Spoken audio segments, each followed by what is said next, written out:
Hello everyone, welcome to another amazing video. If you enjoy the content, I ask that you subscribe to the channel and turn on the notification bell so you don't miss the upcoming parts and new videos. Now, without further ado, let's get into today's video. Are you ready? Let's go. In a city called Tianfeng, inside a classroom, we find some students desperately trying to awaken a rank A talent. While everyone is talking, one student captures our attention by remaining completely silent, staring at his phone. The other students continue discussing their talents and combat skills. We observe the same student holding his phone, looking a bit disheartened and worried. This is because the inheritance his parents left him is running out, and he may need to sell his house. Despite this, he fears it might not be enough to sustain himself, so he sighs and thinks that the only way might be to enter the magical domain tonight. This boy's name is Zhang Zhe. 10 years ago, he came from the earth to this new world. Zhang Zhe is the name given to him by his adoptive parents. The Zhang couple treated Zhang Zhe as one of their own children. Without them, Zhang Zhe wouldn't be able to survive in this new world, and that's why he is truly grateful to his parents. His father cared for him with great love, his mother provided unwavering support, and his sister loved him deeply. It was a beautiful and perfect family, but all of this was about to change. 12 years ago, mysterious demon caves arrived in this new world, bringing a new era of suffering, chaos, and fear to the people living there. These caves randomly appear anywhere in the world, releasing demons that bring with them misfortune and destruction wherever they go. Weapons created by humans were completely useless against these demons. Consequently, there was no way to stop them, leading the world into a true hell on Earth. Amidst all this chaos, we see Zhang Zhe completely terrified by everything happening right in front of him. Monsters destroying cities and devouring people. A man who was lying down gathers his last bit of strength and shouts for Zhang Zhe to flee. This man was Zhang Zhe's father, on the brink of death. His father pleads for Zhang Zhe to take care of his sister with all his strength and begs again for them to run away. Seeing his father in this situation, Zhang Zhe can't contain himself and starts to cry. Zhang Zhe and his little sister try to reach their father to help him in some way. However, a gigantic demon is approaching in the direction of their father, who is trapped in the debris. The monster crushes their father before their eyes, leaving Zhang Zhe completely desperate. Humans were brutally massacred by demonic beasts for a long time. That was the reality they lived in. The remaining humans, desperate to try and stop this chaos, rushed to the entrances of the magical domain.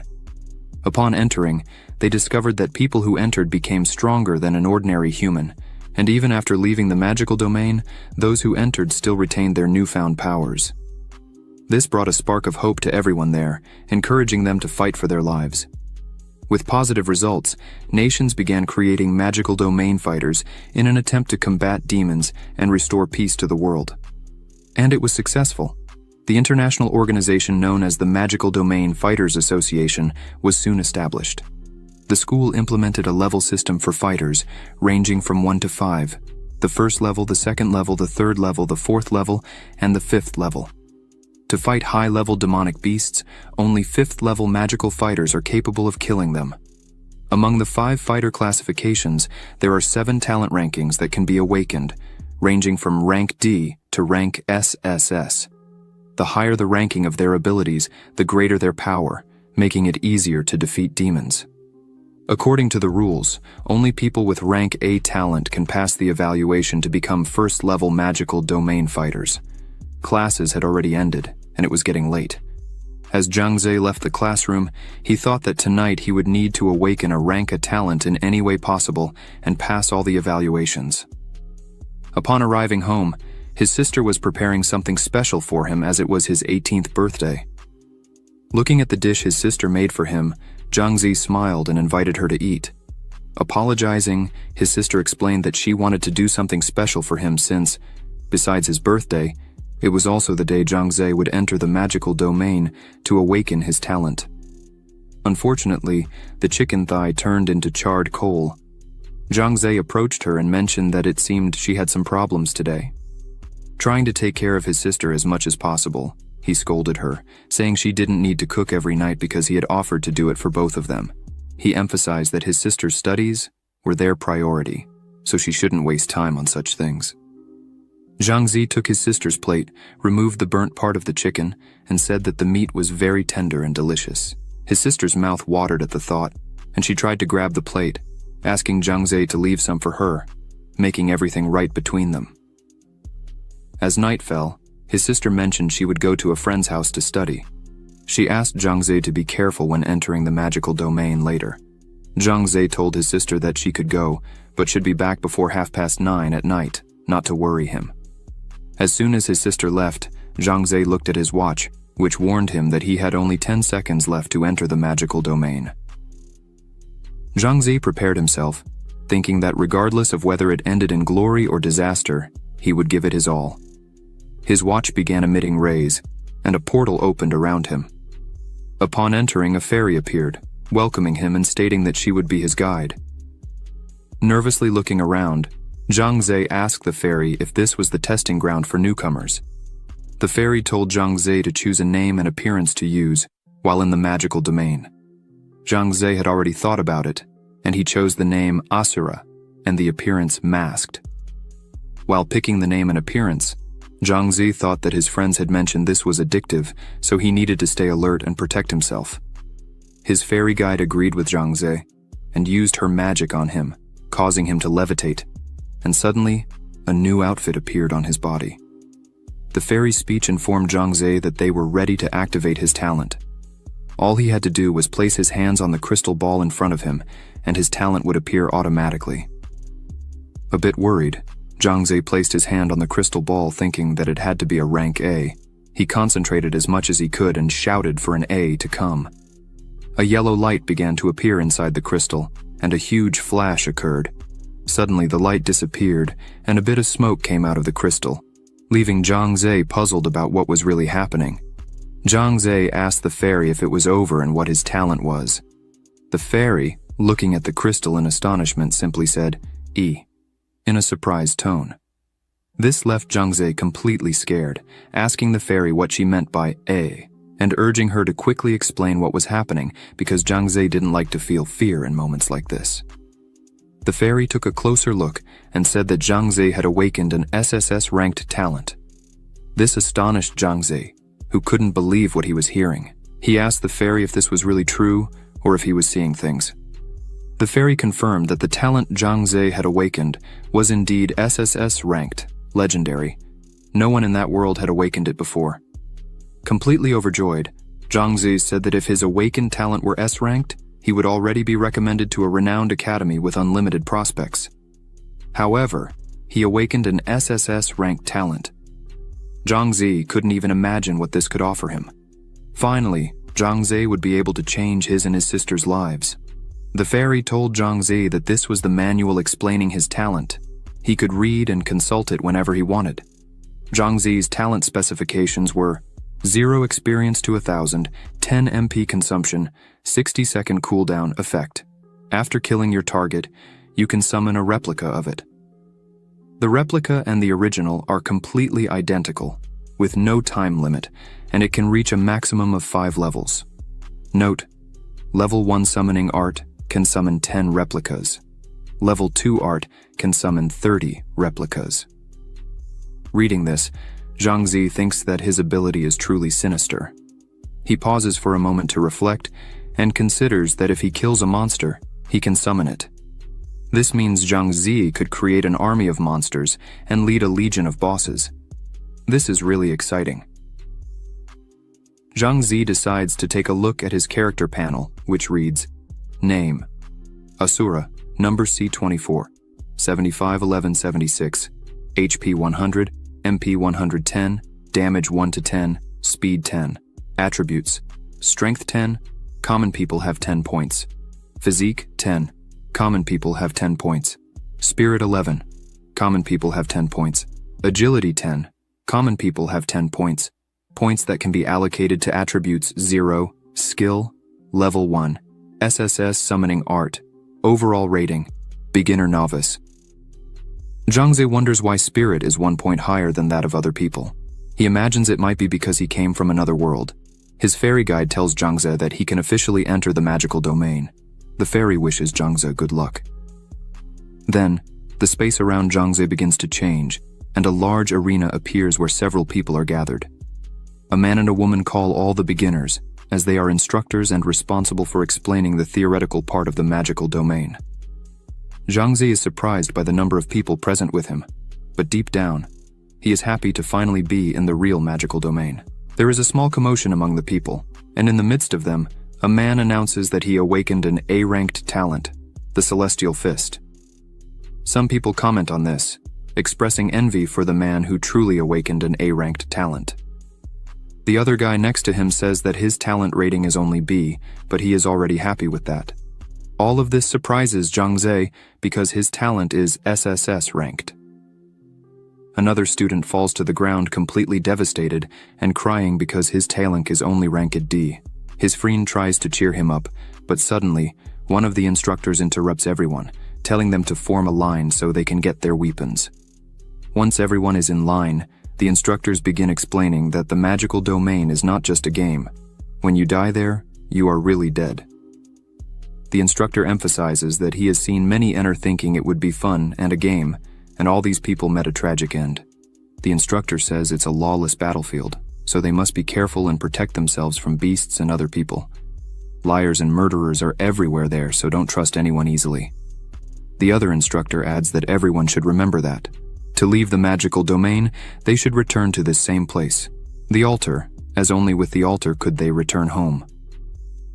After the explanation, they began to distribute the weapons, and it finally came to Zhangzi's turn.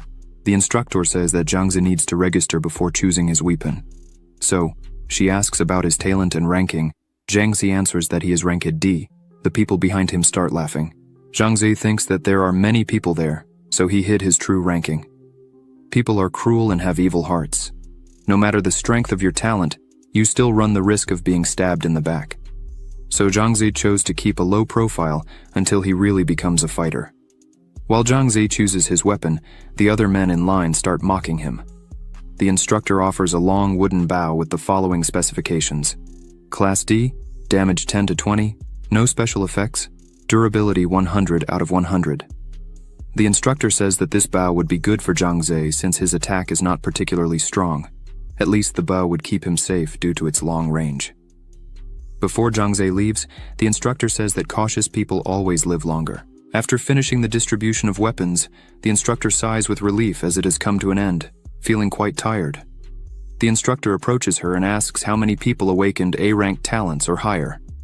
After analyzing the list, the instructor says that only 3 of them were able to awaken an A-ranked talent or above. She emphasizes that each time the newcomers get worse than the previous ones. Meanwhile, the newcomers are enthusiastically heading for their first hunt. Someone is shooting at a target, and as the instructor looks, she sees Zhangzi practicing alone. At that moment, Zhangzi thinks that a bow is indeed more challenging to use than he imagined, as he has shot numerous times at the target and hit only once. Zhangzi thinks that in a real fight, he couldn't afford to miss so many times and still doesn't have a creature to summon. Therefore, Zhangzi believes he shouldn't fight recklessly. Zhangzi thinks he needs to improve his aim, move quickly, and find the best opportunity to defeat a monster and use his talent. As the hours pass, the pile of arrows increases. Zhangzi remains completely focused and shoots another arrow, hitting the center of the target precisely. This makes Zhangzi level up to 4 as an archer. His current accuracy is 80%, and his hand is completely injured from so much training. Zhangzi puts on his hood and mask, deciding it's time to put everything he trained into practice. He advances into the forest, where there are various monsters scattered everywhere. A brief explanation about magic demons. First floor of magic demons, we can find the violent rabbit, which has high speed, high agility, and low defense. The lava turtle, with high defense, high HP, and low speed. And finally, the boss of the first floor, the dark wolf, with the ability Shadow Claw, unleashing a combo of 5 attacks against the target, causing burns and bleeding. While Zhangzi is on his way, the other participants are running desperately, asking for help as they have encountered a lava turtle. The turtle attacks the 2 participants, who fall before it. Just as the turtle is about to deliver its final blow, an arrow hits its head, causing the turtle to stop the attack and look at Zhangzi, who was standing with open arms. Zhang Ze said the turtle was adorable and wanted to be its friend. The turtle apparently did not appreciate that and looked enraged at Zhang Ze, who realized something was wrong. The turtle starts running after Zhang Ze, who runs away screaming. Zhang Ze says it's very scary, but suddenly he spots the altar and runs straight to it. When he gets close, the altar towers identify the turtle as a threat and unleash a beam that deals a critical damage of 191 points to the turtle. The turtle has 10 life points left, and Zhang Ze takes this opportunity to launch his arrows at the turtle, which is already falling to the ground, defeating the monster that begins to transform into energy and turns into a blue orb. This blue orb is a low-grade demon soul orb. Zhang Ze thinks that his idea of using the altar's defense worked perfectly. Quick explanation: the guide of the magic demon. After the monsters in the magic domain die, there is a chance to drop a demon soul orb. The demon soul orbs are classified as low-grade common and high-grade. The color of the demon soul orb represents its attributes. Red represents strength, green represents physique, blue represents spirit, yellow represents agility. Absorbing corresponding demon soul orbs will increase attributes to a certain level. Low-grade demon soul orbs will increase by 0.01 points, common orbs will increase by 0.1 points, and high-grade orbs will increase by 1 point. Zhang Ze thinks that since the low-graded demon soul orb only increases attributes by 0.01 points, he will save it for now, as this orb can be sold for about 1,000 yuan. The system notifies Zhang Ze that he defeated a lava turtle, and now he can summon a replica. The system asks Zhang Ze if he wants to summon it, and Zhang Ze chooses to summon the turtle to experience his talent. A portal opens in front of him, and the turtle appears before his eyes. Zhang Ze is extremely happy with his talent, saying that he finally summoned his first beast while touching the turtle on its face. Zhang Ze smiles satisfied with what he just did and can't contain himself, happily hugging the turtle. Meanwhile, deeper into the forest, other participants are getting beaten up by a violent rabbit. One of the participants asks Ming to stay back. Ming is lying on the ground with his face bleeding after the punch he took from the rabbit. Ming complains about the pain he's feeling, while his companion is dismayed that even with 3 of them, they can't defeat the rabbit in front of them. The day was coming to an end and they were still fighting, but suddenly they hear a noise and look back to check what it could be. As soon as they see a lava turtle approaching them, everyone is startled because now they would have to deal with 2 monsters and were surrounded. As the turtle gets closer to the 3, they notice something strange on the turtle. Once they realize that there is a person mounted on the turtle, they are astonished. Zhang Ze smiles and asks if they are okay. Ming questions why the turtle isn't attacking Zhang Ze, as all the monsters in the magic domain are extremely aggressive. The other 2 participants wonder if it's really possible to tame a monster like that and express envy for Zhang Ze. Ming says there's nothing to envy. It's straightforward to solve. They just need to tame that violent rabbit, and when the time comes, Ming will climb on the rabbit's back and have it carry him through the forest. Even before Ming finishes speaking, the rabbit beats him up again. His 2 friends step forward and ask Ming to stay behind while they fight the rabbit. Ming is crying again, saying that the rabbit has no martial ethics. Ming's friends try in every way to catch the rabbit, but the rabbit is very fast and manages to dodge all the blows. One of the blows ended up hurting the rabbit, which became extremely angry, and its body changed quickly, growing muscles, its eyes turning red, and its teeth sharper than ever. This was the berserker mode of the rabbit. Ming says that now they're screwed. The rabbit got mad. Still, his friends try to control the situation, saying not to fear because the rabbit only has half of its life left. So, if the 3 combine their attacks at the same time, they could defeat the rabbit. But suddenly, 2 more rabbits appear behind the enraged rabbit, leaving the 3 surprised at what was happening there. Meanwhile, a little distant from there, Zhang Ze was walking with his turtle, watching the sunset and saying how beautiful and relaxing it is. A little behind Zhang Ze, we see 3 people running desperately, screaming and saying they were going to die. Yes, these people were Ming and his friends, who flew past Zhang Ze, who didn't understand what was happening. As they ran in front of Zhang Ze, one of them calls Zhang Ze Master Splinter and tells him not to stand still there. Ming emphasizes that if Zhang Ze stays there, he could end up dead. Zhang Ze looks at all of this without understanding anything and decides to see what the 3 were saying. As Zhang Ze looks back, He sees the 3 rabbits running furiously towards him. This terrifies Zhang Ze. One of the rabbits tries to hit Zhang Ze, but he manages to dodge quickly and asks the turtle to use its tail to attack the rabbits. The turtle obeys and strikes all 3 rabbits at once, while Zhang Ze uses his arrows to attack. Zhang Ze realizes that his damage is not as high as that of the beasts attacking him, and even though the turtle is very strong with its defense, it is still quite slow. This means that the turtle would not withstand the various attacks of the 3 rabbits for long. Zhang Ze had to do something to resolve this quickly, or the worst could happen. Zhang Ze decides to give his best, while the turtle strikes the 3 rabbits again. Zhang Ze jumps and shoots several arrows at just one of the rabbits, defeating one of them, which starts to transform into energy. The turtle continues to bravely attack all the rabbits. Even though it is close to being defeated, Zhang Ze, seeing this, tries to motivate his turtle and says that it is doing very well. He asks it to hold on just a little longer. The turtle hits one of the rabbits and throws it into the air. Zhang Ze takes advantage and again shoots several arrows, finishing off another rabbit. While Zhang Ze was focusing on the rabbit he just defeated, the last rabbit jumps and punches the turtle in the head. This makes Zhang Ze very angry. Zhang Ze grabs his bow and shouts that he wouldn't let his first beast die. He shoots several times against the last rabbit. While Zhang Ze was fighting the rabbit, he tells his turtle to return to the matrix so that it doesn't die there. The turtle lowers its head for a moment and closes its eyes. Suddenly the turtle rises again, leveling up from 1 to 2. The system shows that now the turtle is at level 2 out of 5, experience 1 out of 30, life 400, damage 80 to 100, defense 70, no skill. This leaves Zhang Ze a little shocked. The turtle quickly strikes the last rabbit, defeating it quickly. This gives Zhang Ze 3 more orbs. Zhang Ze happily shouts that they finally won. The system notifies Zhang Ze. Now that you have defeated 3 violent rabbits, you can summon 3 replicas. Do you want to summon them now? Zhang Ze, with a smile on his face, summons the 3 rabbits again. A portal opens in front of him, and the 3 rabbits appear before him. Zhang Ze is extremely excited about what he has just achieved. Now, Zhang Ze has a lava turtle and 3 violent rabbits under his control. The night passes, and the day begins to dawn. The system notifies Zhang Ze that he received a message.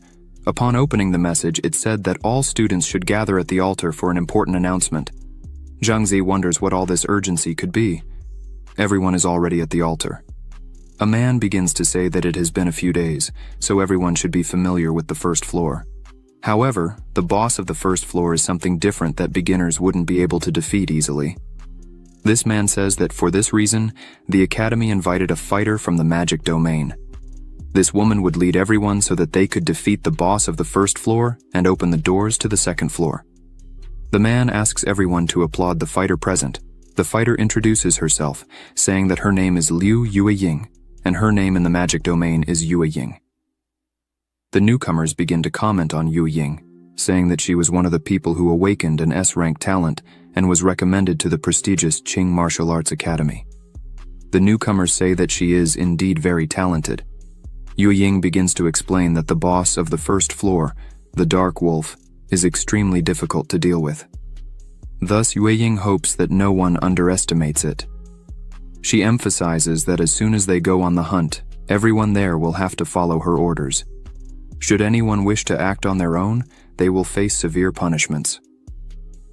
After Yueying finishes speaking, the system of everyone shows an invitation from Yueying for them to join her team.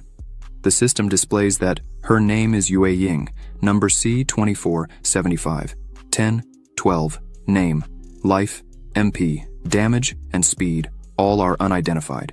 Attributes, strength, physique, spirit, agility, points that can be allocated to attributes, all are unidentified. Overall evaluation, experienced swordsman. Zhang Ze, seeing this, begins to think that all key information is restricted. This makes Zhang Ze think that she might be really strong. Zhang Ze wonders if she is stronger than all of his summoned beasts. Zhang Ze thinks that this would be a good test for him to try to defeat the Dark Wolf with his summons. After a few hours, everyone gathers in the forest. As everyone walks, Zhang Ze thinks that for now he should hide his real talent and not summon his beasts, because that could scare the other participants present. Suddenly, 3 beasts appear. 2 of them were violent rabbits, and 1 was a lava turtle. A novice girl is astonished and tells everyone to get ready to attack, but Yueying calmly takes her sword and goes after the 3 beasts, defeating them all quickly. This leaves the other participants amazed at Yueying's incredible strength. With just 1 sword, she was able to defeat all of them at once. The novices wonder if this is the power of a person who awakened an S-rank talent. After Yueying defeats all the beasts there, she turns to the participants as if it's nothing and tells them not to stand still there because they should keep moving forward. Zhang Ze, after witnessing such a feat, thinks that Yueying is really amazing. Zhang Ze thinks that maybe it would be better not to try to steal her boss. Night falls, and on top of a mountain, we hear a wolf's howl. The participants hear this and stay alert. A portal opens. Yueying explains that this portal is called the checkpoint and warns that the wolf is about to appear. Yueying emphasizes that if the newcomers don't want to die, they must listen carefully to the orders given to them. Yueying tells everyone that they should always keep a safe distance and not try to attack alone. After Yueying's explanation, the wolf starts coming out of the portal. Yueying is on high alert and prepares for the fight. The newcomers behind her are nervous about everything that is happening. Finally, the dark wolf appears before them, and with the wolf comes a heavy mist that impairs the participants' vision. Yueying, at the forefront of everyone, remains calm and focused. The wolf quickly begins to move alongside Yueying, running from side to side with impressive speed. The novices are scared because they can't even see the dark wolf, let alone fight it. The novices are dismayed by the difficulty of the first floor, trying to imagine how the next floors would be. The wolf finally makes its first attack, trying to hit Yueying, who easily dodges it. Taking advantage of the wolf's low guard, Yueying prepares to counterattack, smoothly turning her body. Yueying applies several consecutive blows to the dark wolf, causing significant damage to the wolf, which falls to the ground already defeated. The novices still don't understand how it ended so quickly, but they are happy to have won. One of the novice girls says that she managed to see what happened and explains that this is Yueying's S-rank talent, the light cut. Zhang Ze, upon hearing this, wastes no time and immediately opens his system to check what this move called light cut would be. The system shows that the move is called light cut, S-rank, level 1, 378 experience, consumption, 10 MP cooldown 60 seconds, effect attacks the target with fencing skill. Each damage cut is doubled. The last cut will use the doubled effects as a base to release a critical strike and cause immense damage. Note: Level 1. Light cut releases 3 consecutive cuts against the target. Level 2 releases 5 consecutive cuts against the target. Level 3 releases 10 consecutive cuts against the target. Level 4 releases 20 consecutive cuts against the target. Level 5 releases 50 consecutive cuts against the target. Yueying asks if everyone there had the key to move on to the next floor. The novices respond affirmatively and thank Yueying for her feat. Yueying opens her system in the chat channel and explains to her team friends that she was helping the novices pass through the first floor, but was already returning to the 5th floor to assist her team.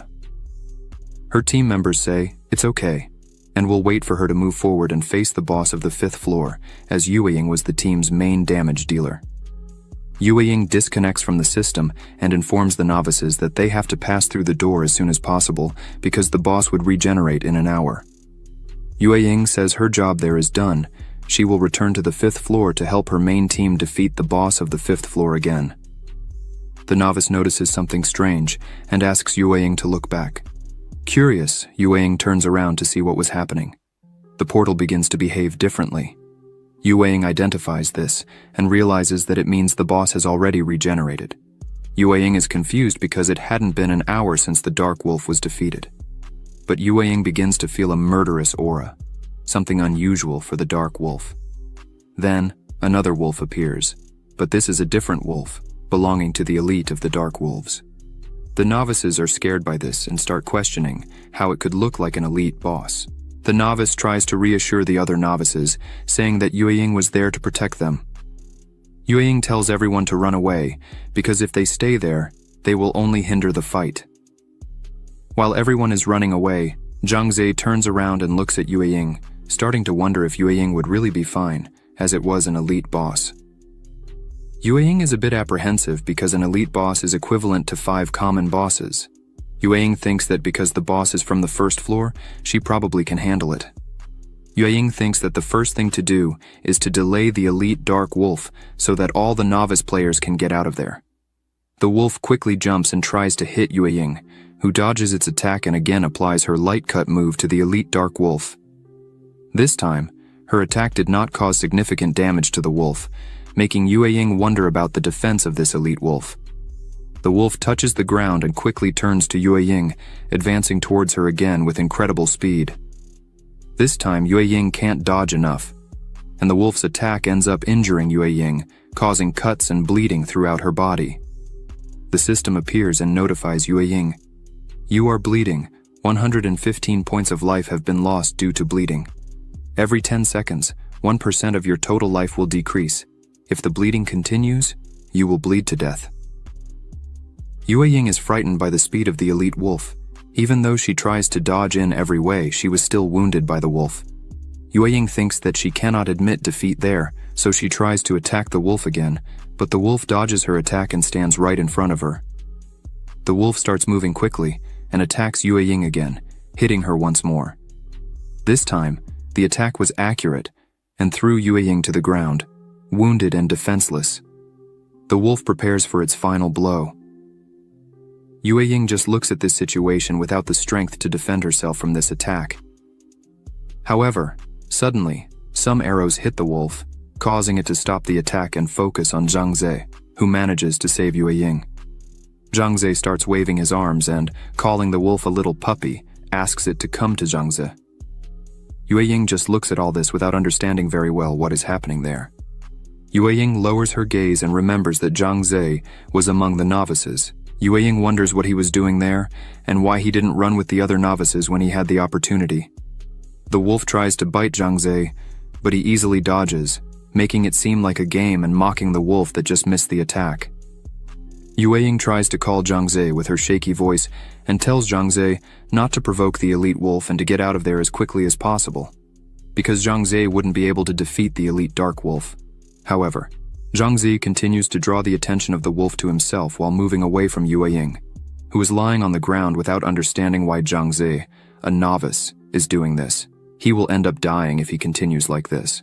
Zhang Ze, who is running from the wolf, thinks that the wolf still has half of its life, and facing it would be suicide. But Zhang Ze couldn't just stand there doing nothing while watching Yueying in that situation, so he had to do something to make the wolf stop attacking Yueying. While running, Zhang Ze thinks that he can't die there because he has to take care of and protect his little sister. He needs to find an open area so that his summoned beasts can have some advantage over the wolf, but Zhang Ze is almost out of energy.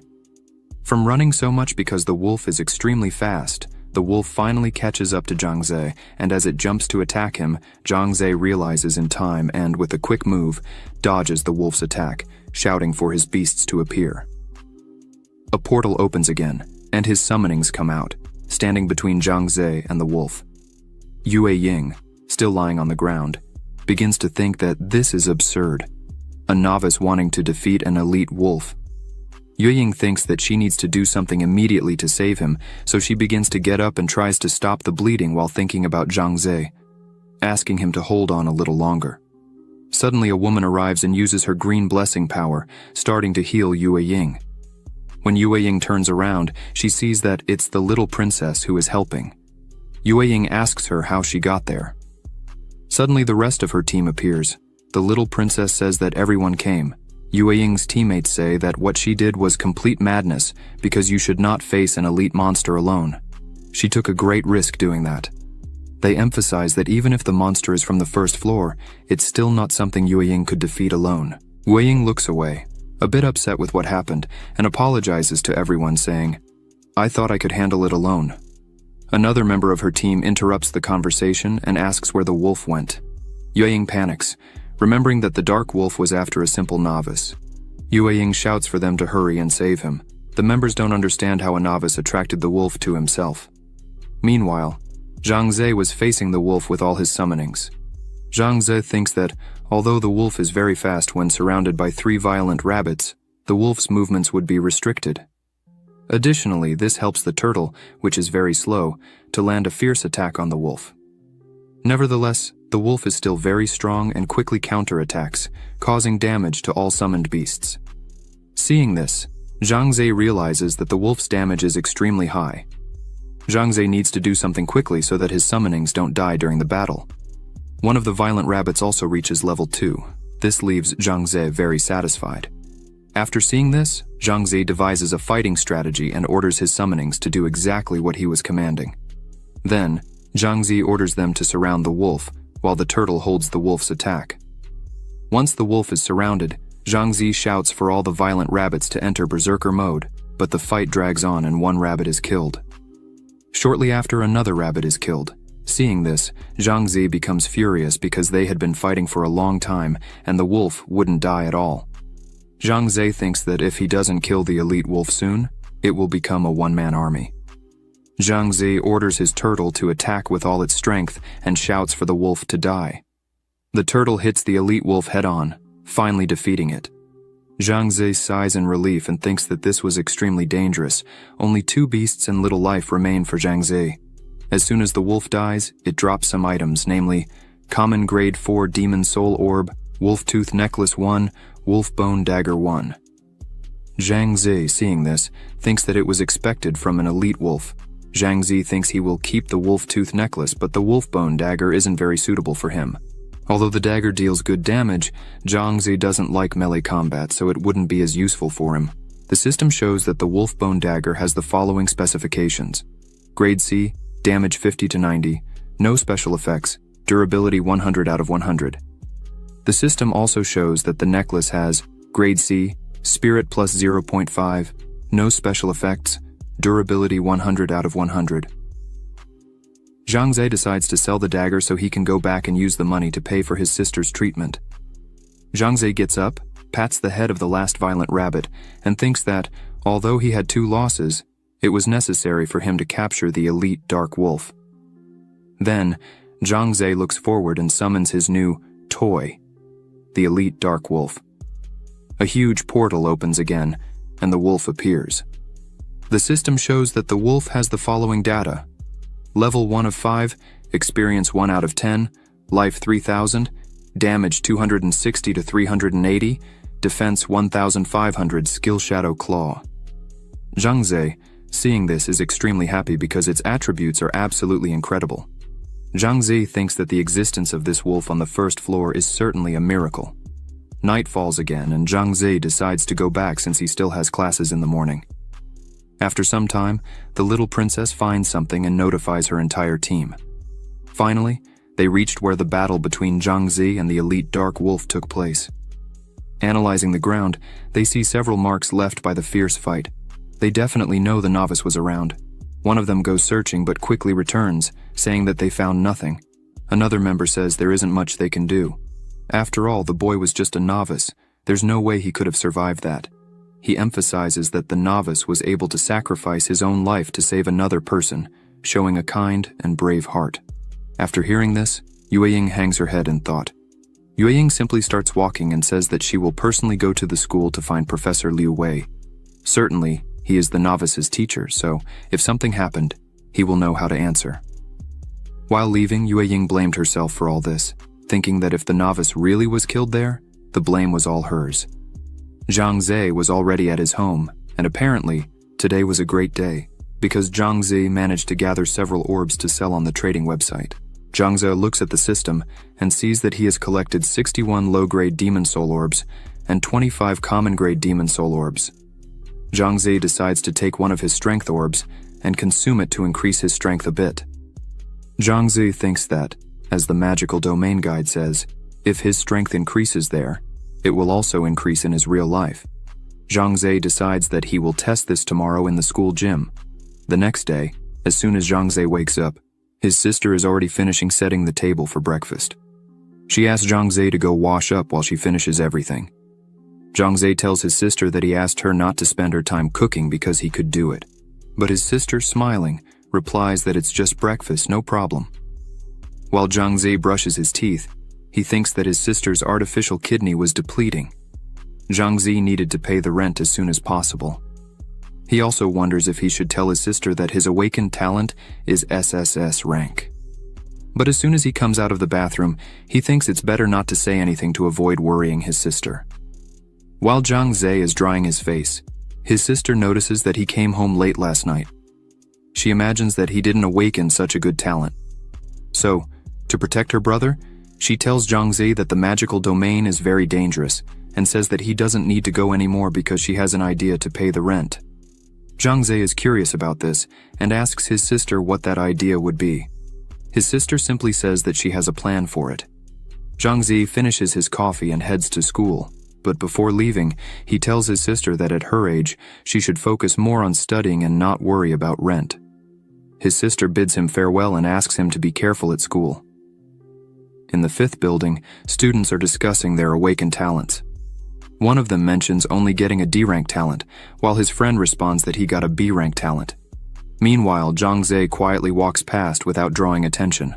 While the students chat, Zhang Zhe sits down and takes out his phone again to check his sales. Upon opening his app, he realizes that all the items have been sold. The total sales amount to 198,000 for Zhang Zhe.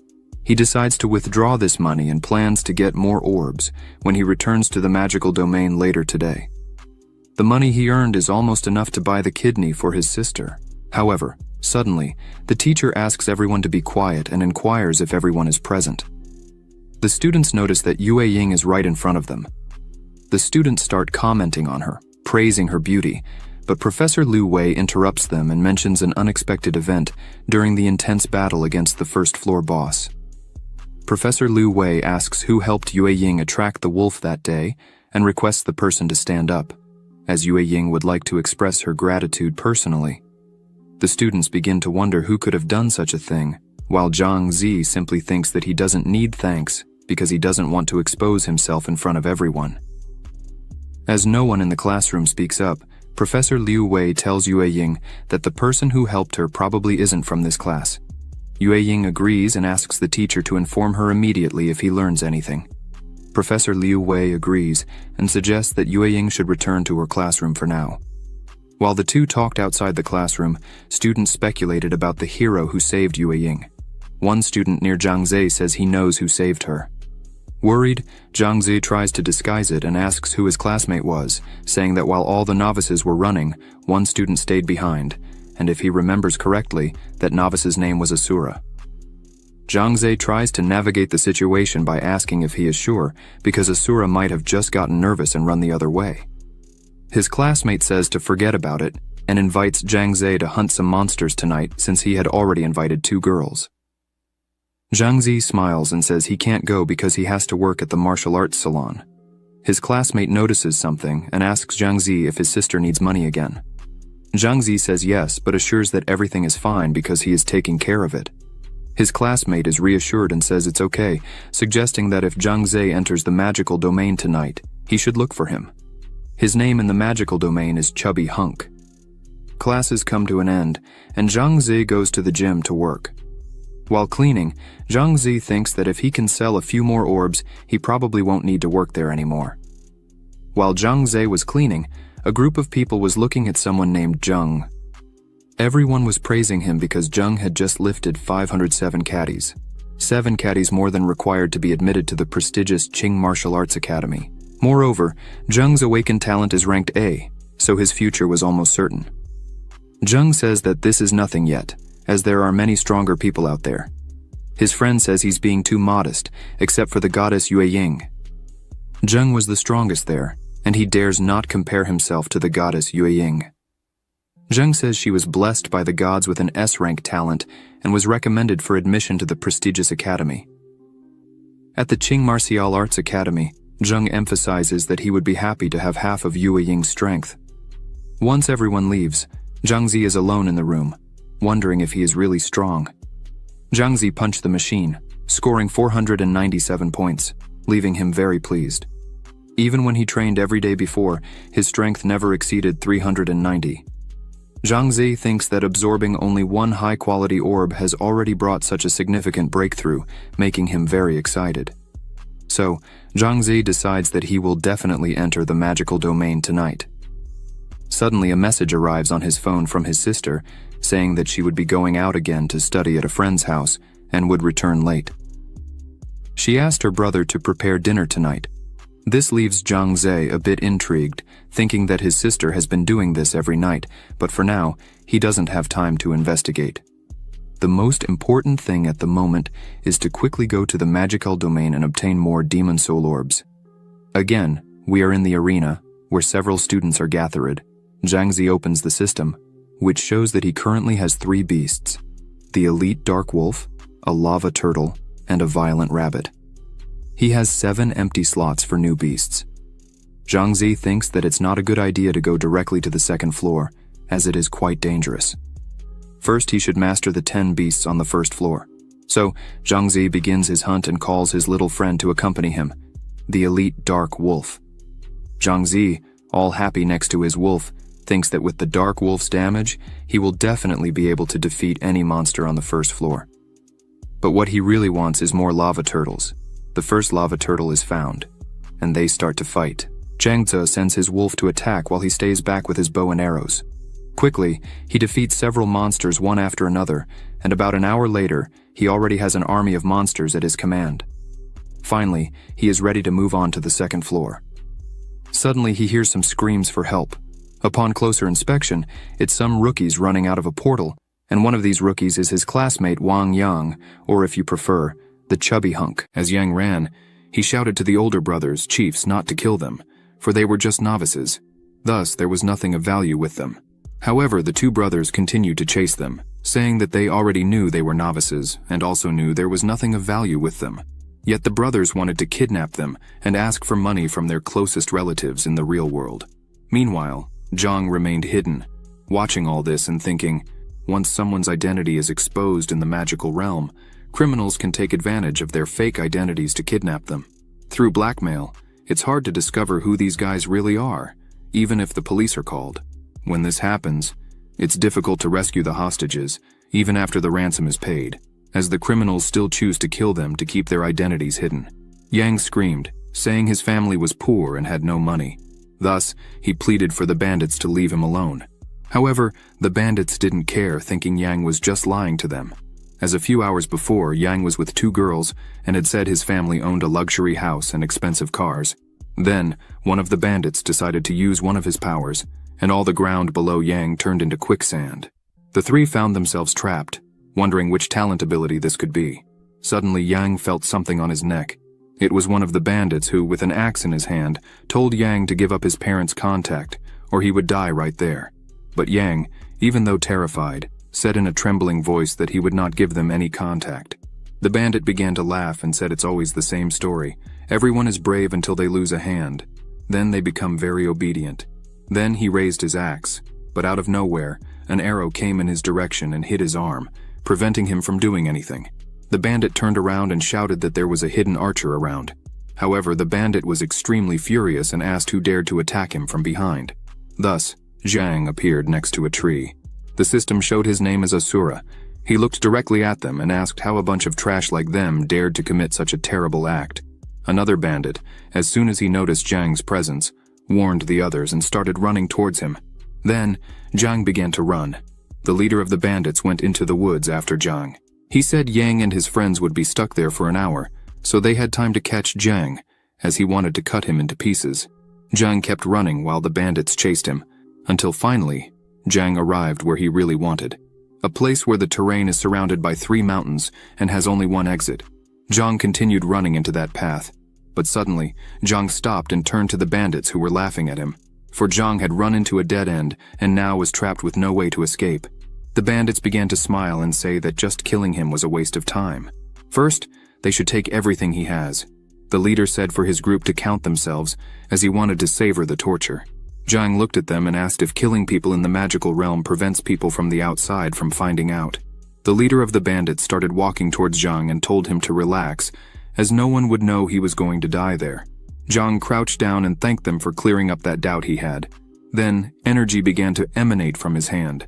Zhang summoned his monsters and asked them to give a warm welcome to the guests. Then, several circles on the ground started to appear around the bandits, and in a few seconds, an army of monsters appeared and surrounded them. The leader of the bandits was astonished by this, wondering how all these beasts appeared out of nowhere and all together. The thieves said there were too many beasts, and the terrain they were on put them at a complete disadvantage. Then the leader yells for everyone to run away, but as soon as they start running, a dense fog begins to cover the path. And in the midst of this fog, only a pair of eyes shining with blue flames appear. Then, the wolf emerges from the mist. They begin to tremble, for it was not just any dark wolf, but an elite dark wolf. Zhang from behind them loudly says, as they themselves had said before, "No one will know that he killed everyone here." Then, Zhang orders his beasts to kill everyone there. The bandits start to run and scream in desperation, but it's too late. The dark wolf begins its attack, wounding several of the bandits quickly. The lava turtles also begin to attack, one by one, mercilessly.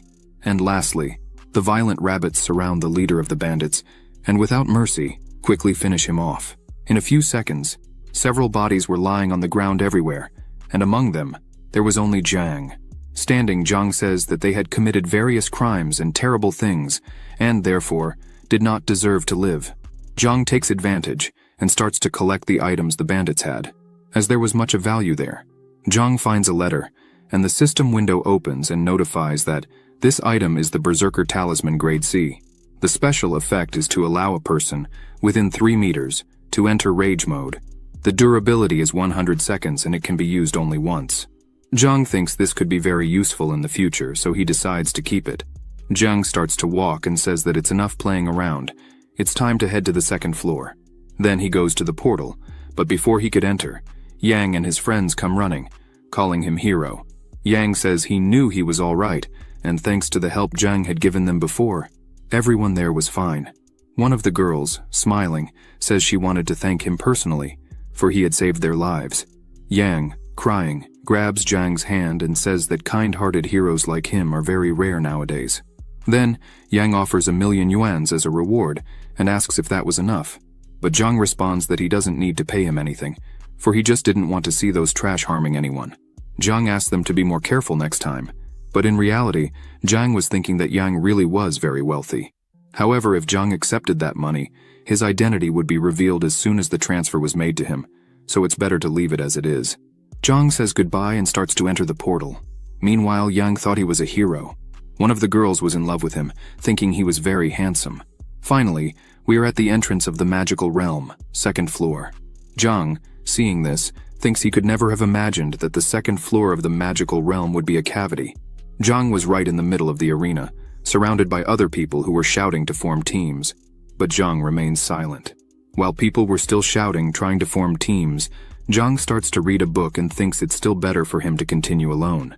The book shows that the monsters on this floor are poisonous spider, skilled in the use of its venomous fangs, spits threads to make webs. Once caught in the spider web, it's impossible to move for a period of time. Vampire bat, although its damage is not high, it comes and goes like a shadow and can suck blood to recover its life. The boss of this floor is the Sky Devourer frog, has a huge constitution, with hard skin and thick flesh. Common attacks tend not to damage it. Skills, thunder, can force a target within a certain distance into a stunned mode and, simultaneously, cause damage. Zhang was walking through a cave while reading his book and thinks that, apparently, the monsters on the 2nd floor are relatively stronger than those on the 1st floor. Zhang was distracted reading the book, and a venomous spider web was very close to his head, but he quickly realizes and manages to dodge it. As soon as he looks up, he sees a poisonous spider. It was ready to attack him, but Zhang quickly summons his beasts again, and 2 violent rabbits come out of the portal and charge at the spider. But the spider quickly throws its web at one of the rabbits, immobilizing it. Then, the spider uses its venom on the rabbit, which begins to inflict damage rapidly. Seeing this, Zhang thinks that the spider's damage is not strong, but as soon as the venom comes into contact with the body, the health points start dropping quickly. So, Zhang orders all his beasts to attack at once, and they easily defeat the spider. The system appears and notifies that the venomous spider has been defeated. Zhang doesn't seem very pleased as he sacrificed a rank 2 rabbit for just a venomous spider. And on top of that, it only left behind 2 low-grade demonic soul orbs as a reward. Zhang summons his spider. As soon as it appears, the system shows its specifications. Name, venomous spider, level 1 of 5, experience 1 of 10, life 300, damage 100 to 150, defense 200, ability, none. Zhang thinks that, as expected of the monsters on the second floor, their attributes are more notable than those of the violent rabbits and the lava turtles. Zhang continues walking through the cave and starts to think that, so far, he has only defeated 2 venomous spiders.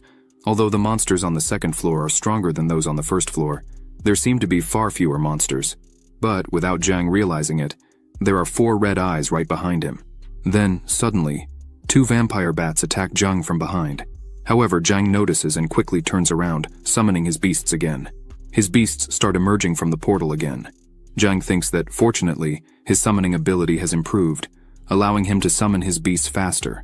Otherwise, the surprise attack by the vampire bats could have ended very badly. Zhang orders his beasts to kill them all. Then, the battle begins, and apparently, Zhang's beasts are doing well. But one of the bats bites one of his beasts and almost completely restores its life. Seeing this, Zhang thinks he needs to change his strategy and focus on one bat at a time. Otherwise, this would never end. So Zhang summons his venomous spider and orders it to use its venom, which hits both bats at once. Zhang starts to smile, as the venom causes damage over time, and because of this, interrupts the bat's blood-sucking. Zhang orders again that everyone attack, but this time the same bat. With that, the bats start to take several hits and can't retaliate. Then, Zhang defeats the 2 bats, but he notices that, to defeat the 2 bats, he had again suffered losses among his beasts. Zhang starts to analyze that only his strongest beasts would really be able to survive there on the second floor. Zhang summons the bats and says he now has 8 relatively strong beasts. So, he decides to face the second floor's boss.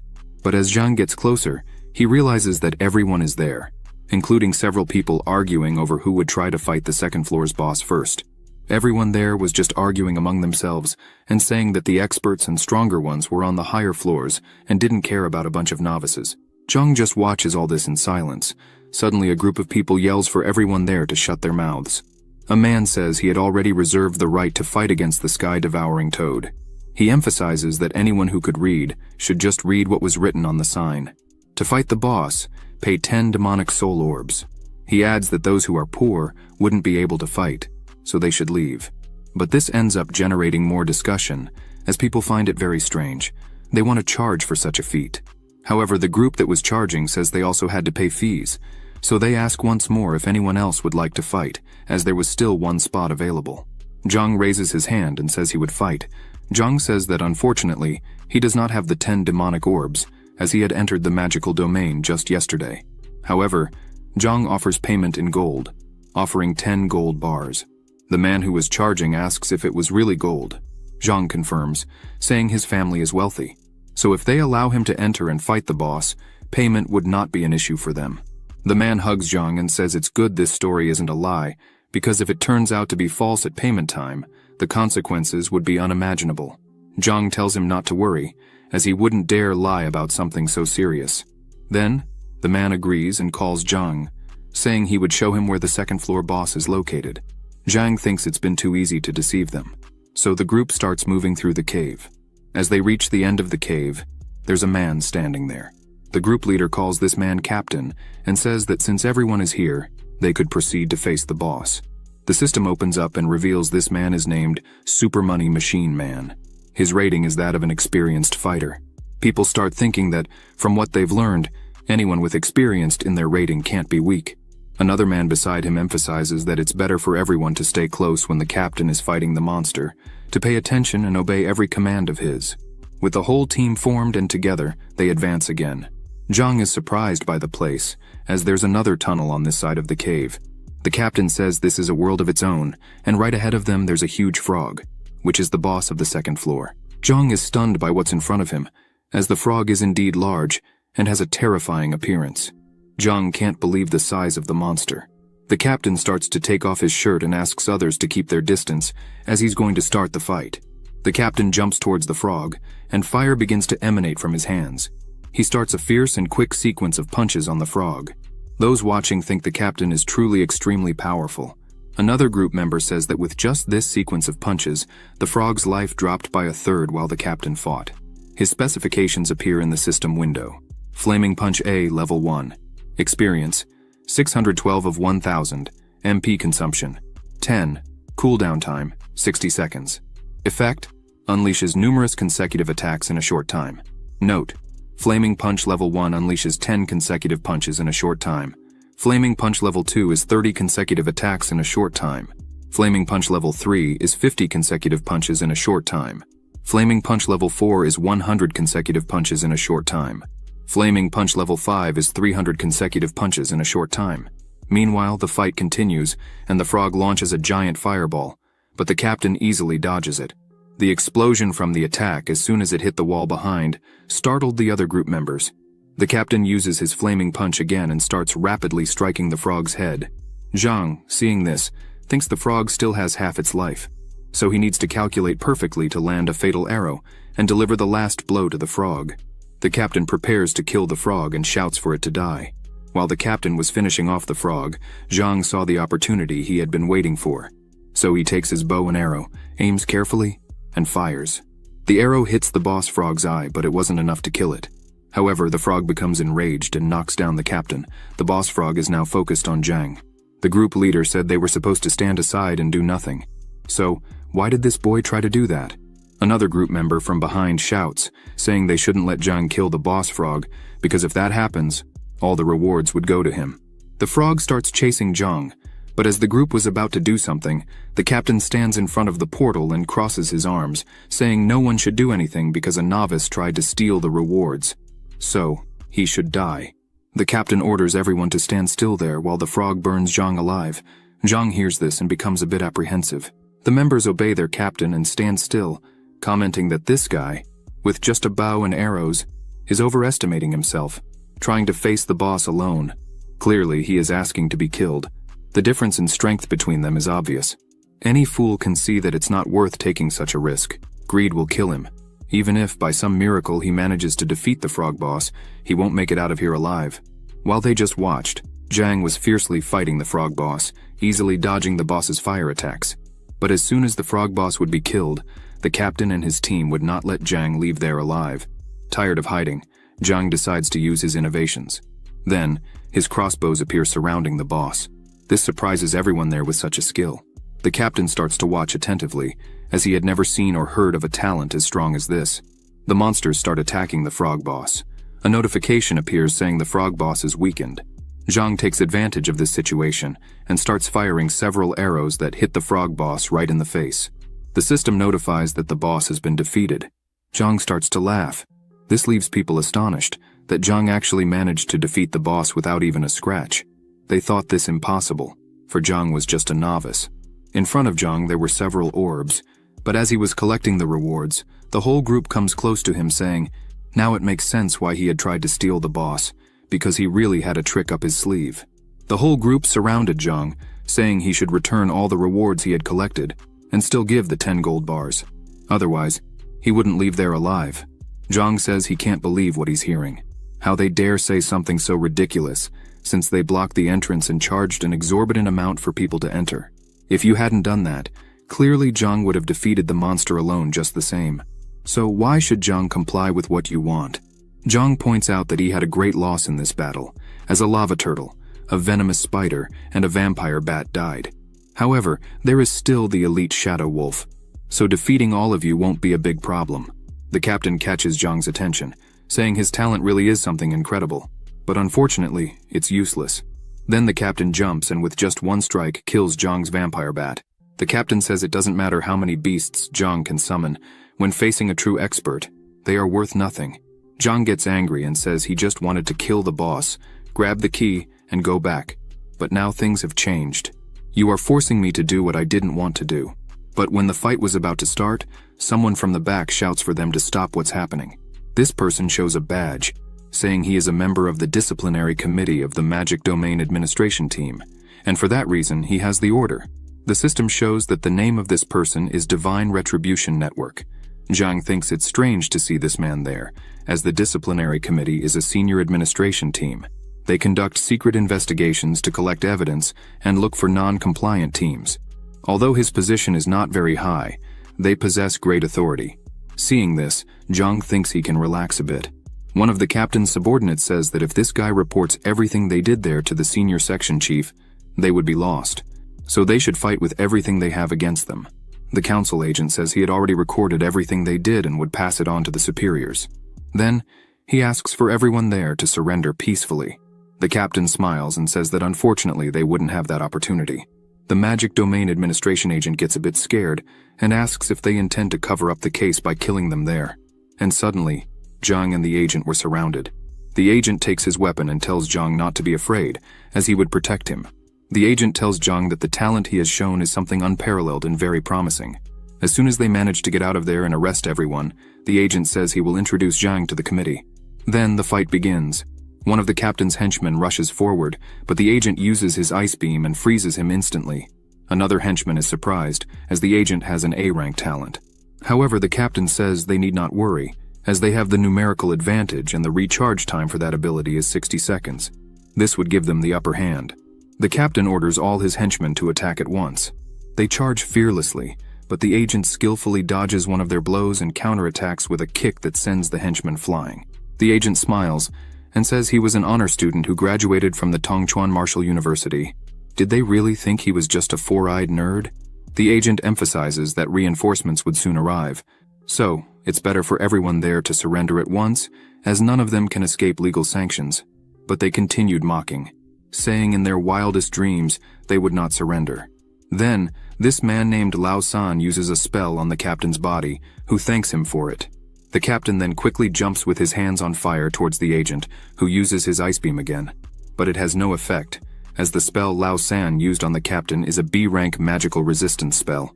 For 10 seconds, nothing that is magic will cause damage or effect on the user's body. The agent can't believe it. He then asks Zhang to run away while he can, as the damage from the flaming punch is too high.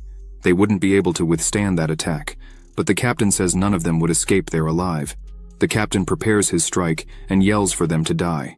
The agent, with no defensive reaction, just screams in fright, but something stops the captain's strike. As the agent looks, it's a lava turtle that had appeared right in front of him.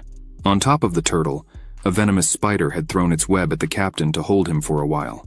Zhang says the agent could rest now, as he himself would take care of everything. The agent is startled and asks if Zhang is crazy to want to face them head-on like this, but Zhang smiles and says he wouldn't even need to move to defeat them, as others would fight for him. Then, Zhang begins his summoning, and again a dense fog starts to spread throughout the place. The other subordinates ask where it's coming from. Then, an elite shadow wolf steps out of the portal, walking. This leaves them completely frightened, as right in front of Zhang there was a shadow wolf under his command. The captain finally manages to free himself from the venomous spider's web, but as soon as the fog passes behind Zhang, the second-floor boss frog is right behind him. People there start screaming that this isn't possible. They wonder if it was really Zhang who summoned them, while others thought it was a glitch in the magical domain, as two bosses appeared in the same place. But in the end, people understood that it was indeed Zhang who had called the bosses there, and this left them even more surprised, as they thought he was only capable of summoning lesser beasts. A man says this is unfair. How can a talent be so unbalanced as to summon bosses? The woman next to him says the talent must be an A rank, but the man says it's clearly an S rank talent or even higher. Lao San asks the captain what they should do now. The captain, with a serious face, says they have no choice but to fight. Then he focuses and says they could leave the two bosses to him, and the rest of the members should kill Zhang. The agent and the captain leap to attack. The agent tells Zhang to be very careful, but Zhang does not move and only orders his beast to attack. Then the two bosses begin the battle against the captain. The captain manages to dodge the wolf and lands a blow on the frog that takes away a third of its life. The frog tries to hit the captain again, but he dodges and lands another blow, leaving the frog with only a third of its life. Zhang, analyzing the situation, thinks that he expected this from an expert. He plans to eliminate the frog before dealing with the dark wolf. Lao San starts laughing and shouting at Zhang, asking if he really thought he could defeat their captain like that. Lao San emphasizes that the captain had already killed many frogs like that, so this little power Zhang uses is nothing. The agent, seeing this, thinks that the captain really is very strong, as the defense of the sky-devouring frog is weak, so it won't be able to last much longer. Zhang, still very calm, says that since that's the case, then he will have to really show them something powerful. Zhang takes out his Berserker Talisman card. This shocks the agent. Zhang throws it to the elite dark wolf and orders it to kill everyone there. As soon as the card touches the wolf's skin, it starts to disintegrate, and a red aura begins to cover the wolf. Then the wolf opens its eyes, which now glow red, showing a murderous and cold look. The wolf roars, shaking the entire cave. The captain realizes that the wolf's killing intent is uncontrollable.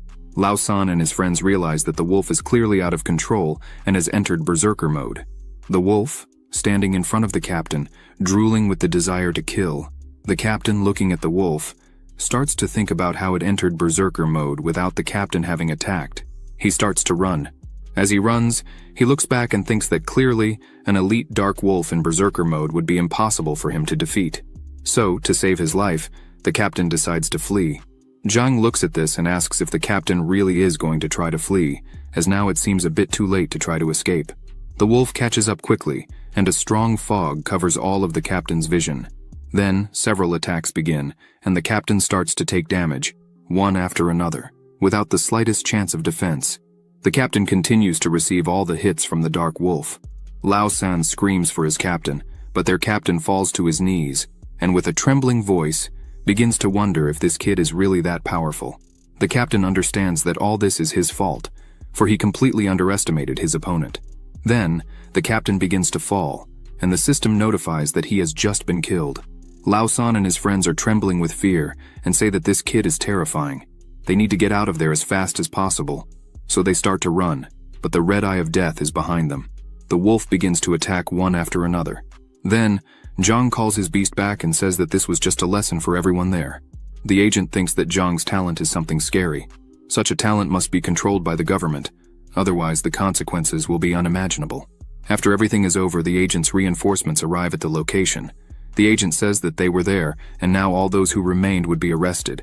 Then Zhang doesn't want to know, and immediately goes to see the items left by the captain. And as expected, he had many good things. The system opens again, and shows that the loot from the money-making Superman were 2 high-grade demonic soul orbs, 18 common-grade demonic soul orbs, and 77 low-grade demonic soul orbs, 2 blood tonics, an invitation card, and 3 pieces of armor. As soon as Zhang picks up one of the armor pieces, he sees something underneath. He picks it up in his hand and wonders what it is. The system opens again, saying that this is an invitation card to the Death Zone, Grade C, Level 1, a one-time pass to enter the Death Zone.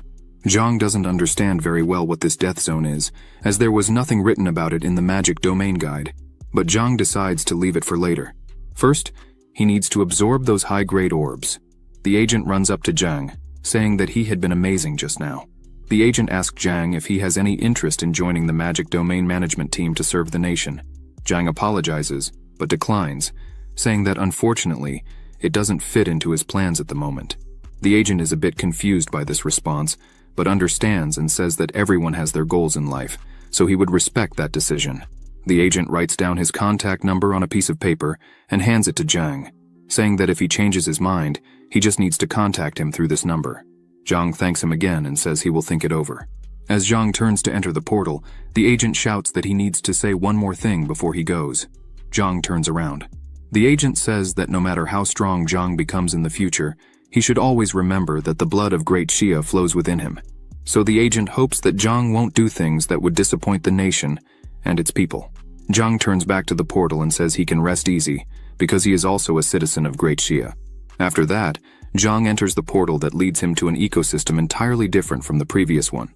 In the center of the arena, Zhang looks around and thinks that apparently, there are far fewer people here compared to the first 2 floors. He figures that the higher the floor, the more powerful the monsters and the greater the dangers. So without sufficient power, one naturally shouldn't take unnecessary risks. Zhang picks up the book again to see what monsters are on this floor. Goblin Warrior, Goblin Thrower. Apparently this floor deals with more humanoid monsters, instead of beasts or insects. Zhang thinks that things are finally starting to get more interesting. But Zhang notices that it's getting quite late, so he decides to head back. Back at his home as he enters, Zhang notices that all the lights are off. He goes to Xiaofeng's room and knocks on the door, but no one answers. So he decides to open it and realizes that there's no one there. It's late at night, and she still hasn't returned. Then, Zhang remembers she had mentioned going to a friend named Pan Pan's house. So he decides to pick up his phone and call her, but as soon as he picks up his phone, he sees that there are 15 missed calls. He calls back immediately. As soon as Pan Pan answers, Zhang says he's Xiaofeng's brother. Pan Pan asks why he took so long to answer the phone. She tells Zhang to rush to the Yunding dance club because his sister is in danger. This leaves Zhang in a panic. He runs out, thinking along the way that this is the most luxurious club in the city. What was his sister doing there at this hour? As he arrives, 2 security guards at the door ask what he thinks he's doing there, dressed like that. Zhang starts to get irritated.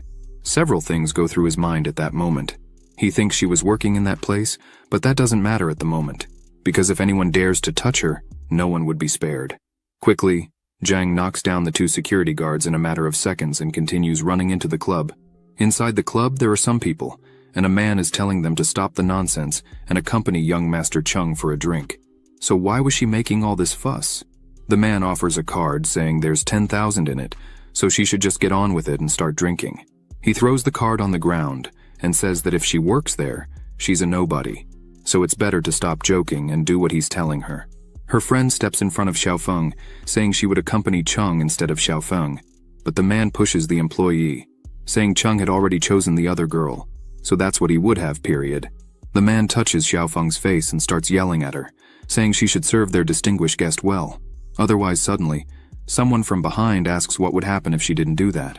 That person was Zhang, coming in with a look of terror. Zhang says he doesn't care who he is or where this is.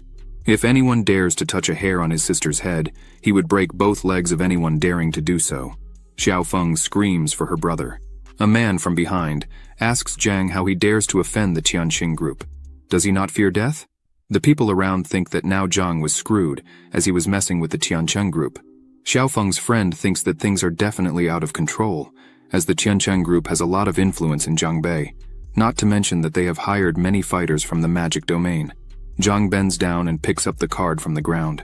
The man smiles and says he likes obedient people, but Zhang holds the card and asks if he really wanted to buy his sister with this card. Then, Zhang throws the card, saying it would never happen in his dreams, but quickly someone jumps in front of the man and catches the card. Zhang's sister, seeing this, thinks the guy was so fast that she barely saw him. The chubby man orders everyone there to grab Zhang, and after beating him up, break his legs. Then, the guards rush towards Zhang, but suddenly, a woman yells for them to stop. She asks why they were making all this mess in the Yunding Club. Don't they have any respect for her at all? This woman is named Zhang. She was wondering who he could be. She smiles and says, he is Wu Tiancheng. Then she calls him Boss Wu and asks if he is so free to visit her club. She thinks Wu Tiancheng has never been a good person, so today she should humiliate this guy. Then he comes and says that the young women working there are worthless and do not behave well. He and his friend are not satisfied with the service there. Zhang responds that he is a generous man. Why would he waste his time arguing with just 2 kids like them? So, it's better to let it go for today. Then, Wu Tiancheng starts to say he will not let it go because she can't even properly control her employees. Clearly, Tianfeng City should find a new leader. Zhang smiles and says, Wu Tiancheng is welcome to have fun in Tianfeng City whenever he wants. But she points her finger and says if he came there to bully the citizens of her city, then he might as well go back to Jiangbei. After that, the people there start to celebrate and say that's right. Jiang is correct. Wu Tiancheng starts to laugh and says they are all fools, because if it wasn't for the donations he makes to help train fighters in the magic domain and prevent monster invasions, they would all be dead by now. In the future, only the strong will be able to enjoy life. Wu Tiancheng points to Xiaofeng and says he will definitely take her with him today. This leaves her very scared. Zhang says that if that's the case, then he shouldn't blame her for what's going to happen now. She prepares to strike him. But again, the same guy quickly steps in front and with extreme ease throws her away. Wu Tiancheng starts to laugh and says this is the power of the only S rank of the last decade. Wu Tiancheng orders his guards to grab Xiaofeng and take her. Then he asks who there would dare to stop him. Just as they were about to grab her, someone quickly grabs her by the shoulder and yells for them to take their hands off her, hitting one of them with a knee to the face. Chung, seeing this, gets excited. Zhang repeats that anyone who tries to touch his sister, he would have no mercy. Chung says Zhang is really fast. Wu Tiancheng asks if he's also a fighter from the magic domain. Zhang gets up and asks what Zhang's agility attribute is because he is very fast. Chung, seeing all this movement, thinks that he recently raised his agility points to 11, which is infinitely faster than the speed of an ordinary person, but Zhang's speed is still greater than his. Chung says he wants to introduce himself formally. Then he starts saying his name is Chung, a third-year high school student from Longhu. Chung asks Zhang's name, who replies that he is a third-year student from the 5th high school in Tianfeng City, and his name is Zhang. Chung says he didn't expect both of them to be in the same year. Then, he suggests they should compare grades, but Zhang turns away with his sister and says he's not interested. Chung doesn't like this attitude much. Zhang notices something different, turns quickly, and breaks a bottle with a kick that Chung had thrown at him. Chung is surprised, saying Zhang really is very fast. But unfortunately, if Chung didn't give permission, neither Zhang nor his sister Feng would leave there. Zhang shouts that Chung is extremely strong. The weight of his punch is at least 200 caddies, so they should be very careful with him. Zhang hears this and doesn't care, just asks his sister to step back a bit, that they would go home soon, as he was only going to beat Chung first. Chung says he was looking for an opponent of his level at the school in Jiangbei, but didn't find one. However, Chung says he is very lucky to have found Zhang right there. Chung says he hopes Zhang doesn't disappoint him. Suddenly, Chung jumps with terrifying speed to attack Zhang. Zhang, seeing this, gets worried, as apparently Chung was hiding his real power. This punch at this speed must weigh at least 1,000 caddies, but Zhang easily dodges Chung's attack. Zhang thinks his strength is in speed, so he needs to use this as his main attack. Zhang punches Chung, who defends with his arm. Chung says Zhang is quite strong, but still not compared to him. But in the blink of an eye, Zhang disappears from Chung's view, as he was moving with extreme speed. Then he appears behind Chung, and as soon as Chung notices, thinks this speed really is impressive. He manages to defend again with his arm. However, this time, he really feels the strength of the punch and starts to wonder how Zhang is so fast. Zhang disappears again with his speed, leaving Chung wondering how many agility points Zhang must have to be so fast. Tiancheng, seeing the absurd speed of Zhang, is shocked, as he didn't imagine that there was such a strong talent there, in such an insignificant place. Tiancheng thinks that this time he was very careless with his attitudes. Zhang lands a punch on Chung's back, causing him to scream in pain as he is thrown forward. Pan is surprised by this, and says she always thought Zhang was just a very kind person. She really didn't imagine that he had such great strength hidden. Feng smiles, proud of her brother, and says he was just being modest. Zhang continues to be apprehensive, watching the fight. Chung realizes he's not at the advantage he thought he would be, so he jumps and recomposes himself. However, he's feeling a strong pain in his arm, as he had defended twice with the same arm. Zhang notices this and says that Chung could no longer lift his arm. Then, he asks if he really still wanted to continue. The two stare at each other for a while. Then, Tiancheng shouts and tells Chung that a wise man would know when to retreat, as they could fight again in the future. After all, this city is theirs. Moreover, they were facing a strong expert. Leaving now might be the best option. Chung starts to say he would remember this day and, especially, the name Zhang. The National Martial Arts examination would take place in 3 months. Chung emphasizes that once he is admitted to the Qing Martial Arts Academy, he would personally go after Zhang.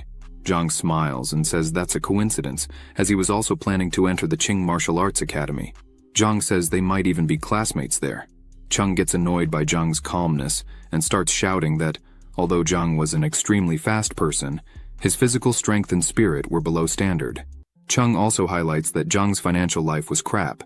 As if it were good, he wouldn't let his precious sister work in places like that. However, Zhang remains very calm and smiling, asks Chung not to worry about him, but about his arm, which is completely injured. So as soon as the two are in the academy, Zhang asks Chung to give his best and go after him. Tiancheng starts to take Chung away. Even so, he turns around and asks where all this confidence comes from. All the people there start to celebrate and yell for them to disappear from there, because just by having money, they thought they were better than others. The people shouted for them never to forget this day, and to stop mocking their town for thinking there was no talent there. The slap in the face they received will be remembered for a long time. Zhang hugs his sister and says it's late, so they should go back home. She smiles and agrees, but before they leave, Zhang asks Zhang to wait a moment, as she would like to thank him for what he had done there today. Zhang asks him to go with her for just a few minutes, so they can discuss some things. Feng smiles and tells her brother that Zhang is a good person. Then he agrees to listen to her. Inside a room, Zhang and his sister are sitting on a couch, while Zhang stands up and starts to thank again. Then, she hands over a payment to Zhang of 500,000 and says that this is a demonstration of the gratitude she felt for what he had done that night. He not only defended his sister, but also brought glory to the city of Tianfeng. Zhang thinks that with this amount, he would no longer need to worry about rent, nor even about his sister's kidney. However, he says that as much as he needs money, he could not accept this money just like that. Zhang says she would be very clear there. As Zhang himself had seen before, she also had unfinished stories with Tiancheng from the Tianxing group, and clearly Tiancheng had brought Cheng there just to cause problems for the Yunding Club. So, this money is actually for Zhang to help her, because if he hadn't intervened today, things could have really gotten quite ugly. Feng turns to her brother, and with a very happy face, says that he should help Zhang. Zhang sighs and accepts the money, and says that if Cheng causes problems again in the future, then he would help. Then, Zhang and his sister stand up and say that if there was nothing more to be dealt with there, they would leave. Zhang thanks again and says she would ask her team to take the two to their home. Zhang says not to worry, as they would go by themselves. As soon as they leave the club, Zhang says he never wanted to see his sister there inside again, so she would not return there. Feng says she knew she was wrong, but the salary was very high. Zhang gets angry and yells, saying no matter how much the salary was, she should never step in there again. Then he asks if she understood. She tries to change the subject, saying he looked very strong fighting there inside. Then he cuts the topic, saying he doesn't want to know more about this subject. It's very late and tomorrow she had class, so they would immediately go back home so she could sleep and rest. The next day at school, Zhang was about to leave his classroom until he hears someone calling him, and as he turns, sees Yang jumping towards him, crying, saying that they might not have seen each other again, as yesterday he almost got kidnapped in the magical domain. Then, Yang hugs Zhang tightly and says that if Master Asura hadn't saved him yesterday, he probably could have been dead now. Zhang says that Yang was really lucky, but now he must let him go and continue what he was doing, because Zhang needed to go back to his house to cook for his sister. Yang leaves enchanted, saying that Master Asura was incredibly strong, so he would choose him as his new master. Zhang is a bit disheartened by this, and thinks that Yang's memory was really good. In the corridor, Zhang meets another person who greets him. He introduces himself, saying his name is Hao, and that he had a question to ask Zhang. Then he asks if it had been Zhang who cleaned the martial arts room yesterday after training. Zhang thinks this is the guy who had awakened an A-ranking talent, and immediately remembers that he had left his punch number on the dynamometer, and thinks he might have seen it. Then he answers yes. Hao gets excited and asks if he had seen him use the dynamometer that night, but Zhang just says he hadn't seen anyone use it. Zhang looks directly at them and quickly starts to walk away, saying he had something important to do and couldn't be late. As he ran away from there, Zhang thought he needed to be more careful from now on, as it was not yet time to expose his talent. And by great luck, Hao hadn't seen that it had been him who used the dynamometer. But Hao watches Zhang as he walks away. Hao wonders if it could be him, but a guy next to Hao says that's impossible, as in last month's exam, Zhang hadn't even been among the top 100. Hao says there's nothing to worry about now, as the truth will always come out in the National Martial Arts exam. Back at his home, Zhang watches television while his sister washes the dishes. On television, a news report starts saying that recently, a dangerous fugitive had escaped to the city. So, this report was a reminder from the city department for all citizens to stay in their homes, safe, and for students, the advice is to try to stay inside their homes during the night. And, if they see a suspicious person, they should immediately call the police. Zhang stands up and tells his sister that he would enter the magical domain, and, as she heard on television, things are not safe out there. So she should be a good sister and not leave the house this time. Feng says it's okay and she would stay inside. Then Zhang, without wasting time, returns to the magical domain. On the 3rd floor, he opens his system and thinks that although he got the Sky Devourer boss, he still had lost many beasts. At the moment, there are 5 vacancies. So Zhang decides that, before trying to advance further, he would fill the remaining 5 slots. Currently, Zhang has an elite dark wolf, a sky-devouring frog, a venomous spider, a lava turtle, and a violent rabbit. Zhang opens the magical domain guide again to check the monsters on the 3rd floor. On the 3rd floor, there are warrior goblin and launcher goblin. Zhang starts to think that the monsters on this floor are just short and long-range goblins, but he still doesn't know which would be better for his team. Zhang decides to collect one of each first to test their strengths, and then choose which ones he would put on his team. As soon as Zhang was about to start hunting, he hears a cry for help. A group of 3 people was being attacked by goblins. One of them screams and warns that the goblins' attack was very strong, so they should be careful not to be hit. Then, the guy with the shield notices that one of the goblins was going to attack and trembles in fear. The warrior goblin quickly attacks and breaks their shield in half with extreme ease, while the launcher goblin from a distance hits them with its attacks. As they ran without knowing what to do, Zhang on top of a tree just watched and studied the scene. He thinks that even 3 short-range experts were not able to defeat a single warrior goblin. Apparently, these goblins really are strong. Zhang summons the sky-devouring frog and orders it to attack. Then, immediately, the frog jumps and attacks, causing 310 damage to the warrior goblin. Zhang is impressed with the power of the frog. Then he summons the lava turtle and asks it to join the battle. Immediately, the turtle appears and jumps in front of the warrior goblin, but the warrior goblin blocks the attack of the turtle. This leaves Zhang impressed, as he didn't imagine they could block attacks. But suddenly, the launcher goblin starts to attack the turtle quickly, causing very large damage, which makes Zhang impressed with the strength and attack speed of the launcher goblin. Quickly, the lava turtle dies. Then Zhang starts to focus on the launcher goblin and tells the frog to change its target and attack the launcher goblin. Then the frog attacks again. The goblin looks at this, unable to dodge or defend. Then the frog's attack hits the launcher goblin squarely, causing 450 damage. Zhang orders the frog to attack again, leaving the goblin with little life. Zhang calls his elite dark wolf and orders it to finish it off. But as soon as the launcher goblin sees the elite dark wolf, it starts running away in fear, which shocks the wolf, Zhang, and even the other goblin. Zhang is very disappointed, wondering why the launcher goblin was fleeing when it was about to be captured. Zhang says the goblin wouldn't get away that easily. Then, quickly, he calls his violent rabbit, and says now he wanted to see who would be faster. So he sends his rabbit to catch the launcher goblin. Zhang and his elite dark wolf come down from the tree while his violent rabbit chases after the launcher goblin. Zhang looks at the warrior goblin and says it is the only one left there. So, it's better for it to put up a good fight, and he sends his dark wolf and the frog to attack. Then, the bosses begin to attack. As soon as the goblin is defeated, Zhang goes to its body and says it was very brave, as they took 10 minutes to defeat it.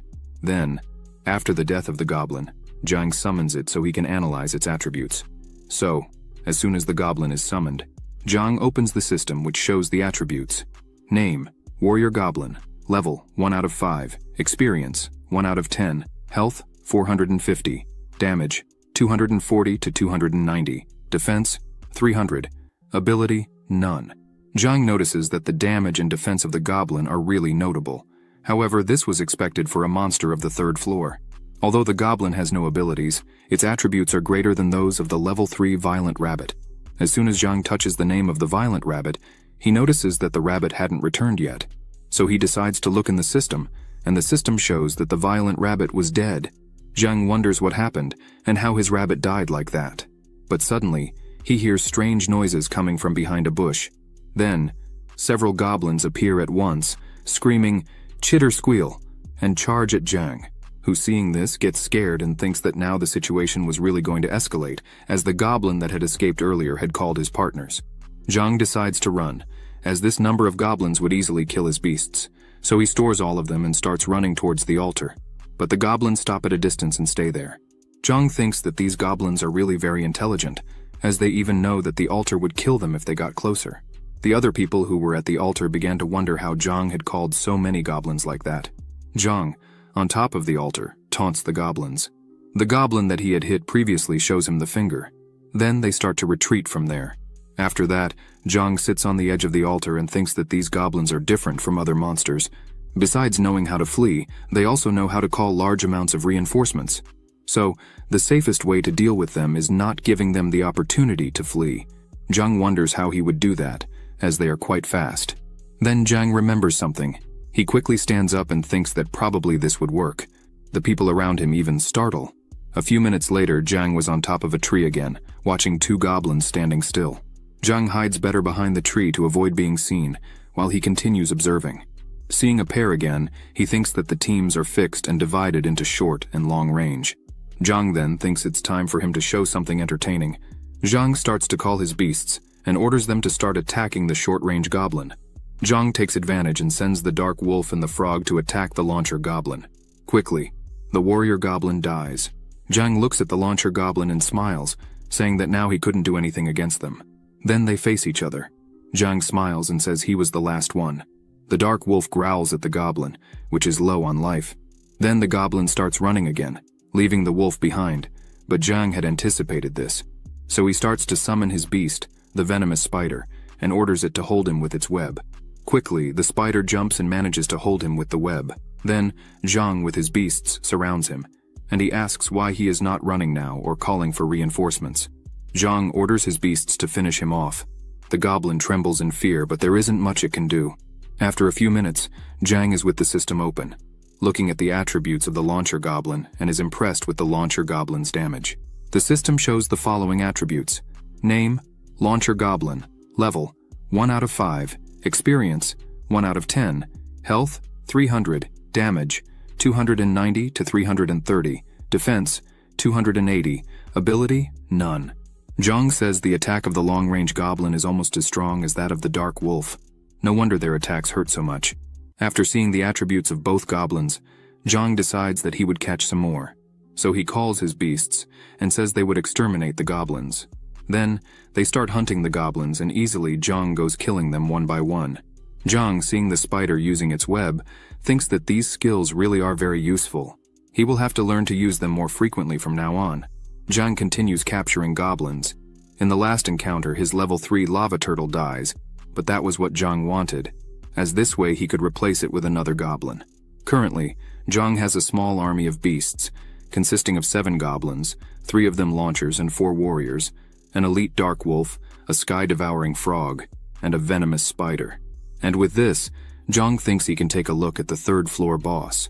After a few hours, Zhang finally arrives at the village where the Goblin King resides. As soon as Zhang sees all this, he is impressed, and thinks that the Goblin King clearly would be quite complicated to deal with, as he has a whole structure protecting him, plus several goblin subordinates on guard. So he thinks fighting alone really would be very difficult. Looking back, Zhang sees a person shouting that they had an S-ranking talent and were organizing a team to fight the 3rd floor boss for free.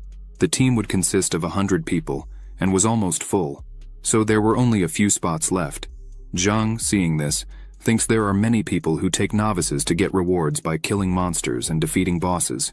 Since there is no supervision there, those who just increase the number without real qualifications get opportunities like these.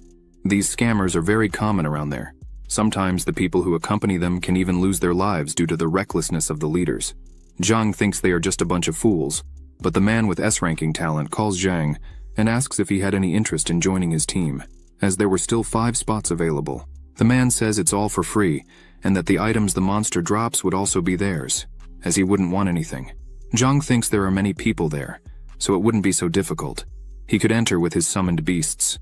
Then he turns and refuses the invitation, saying he would go alone. The people there start criticizing Zhang, saying that even when a specialist personally invited him, he did not appreciate the kindness and wanted to go alone.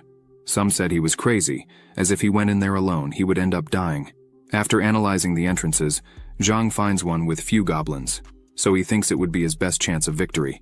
Then he prepares and calls his beasts and orders them to attack. Quickly, the battle starts, and all the goblins at the entrance are killed with some ease. Consequently, several demonic orbs were dropped. Zhang thinks that finally, he was lucky this time. Then he picks up his book and looks at the map there, but he hears another scream for help coming from inside a huge tent. And with that, obviously, Zhang realizes that the Goblin King would be inside there. The screams continue asking for help.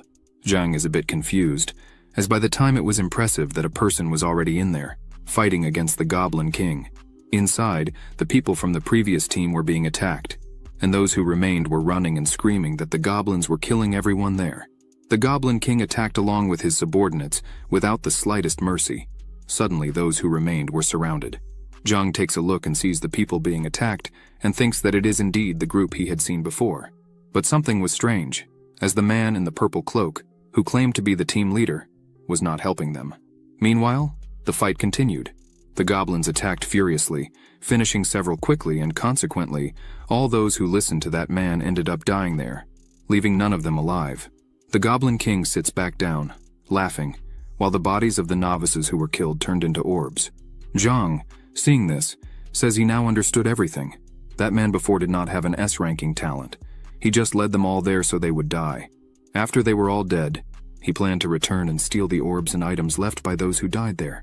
Zhang picks up one of the orbs and thinks that these low-grade orbs were exchanged for the lives of all these novices. Zhang thinks that the man in the purple cloak is a despicable monster. But suddenly, a dagger flies quickly and breaks a pot right in front of Zhang, startling him. Then, he realizes that this is really bad, as he had awakened the Goblin King. As soon as he looks, he sees the Goblin King standing, with his soldiers around him, saying that there was a reckless intruder there. The goblins start to run to attack Jang, who quickly calls his goblins and asks them to block the attacks. Then, the warrior goblins begin to block the attacks from the other warrior goblins. Jang looks at the chief and thinks that if his goblins hold off the king goblin's subordinates, then he would have a chance to fight. Then, without thinking twice, Jang starts to attack the goblin king, using his venomous spider to hold the king while he prepared to attack with his bow. Jang also sends some goblins to attack the king, who gets angry and screams that they were nothing much, and starts to spin rapidly, breaking one of the goblin's swords and killing one of them in just one hit. Jang is impressed with the goblin king's whirlwind fist ability, as it had absurd damage. Thanks to that then, Jang decides to attack from afar and prepares his launcher goblins and the sky-devouring frog and joins them and orders all to attack the goblin king together. Then, all of them attack at the same time. The goblin king just looks at the attacks coming his way. Then, the goblin king picks up his two swords and defends the attacks, saying that the intruder was reckless and therefore he should die. Jang is impressed again, as besides the strong attack, the goblin king could defend with the swords.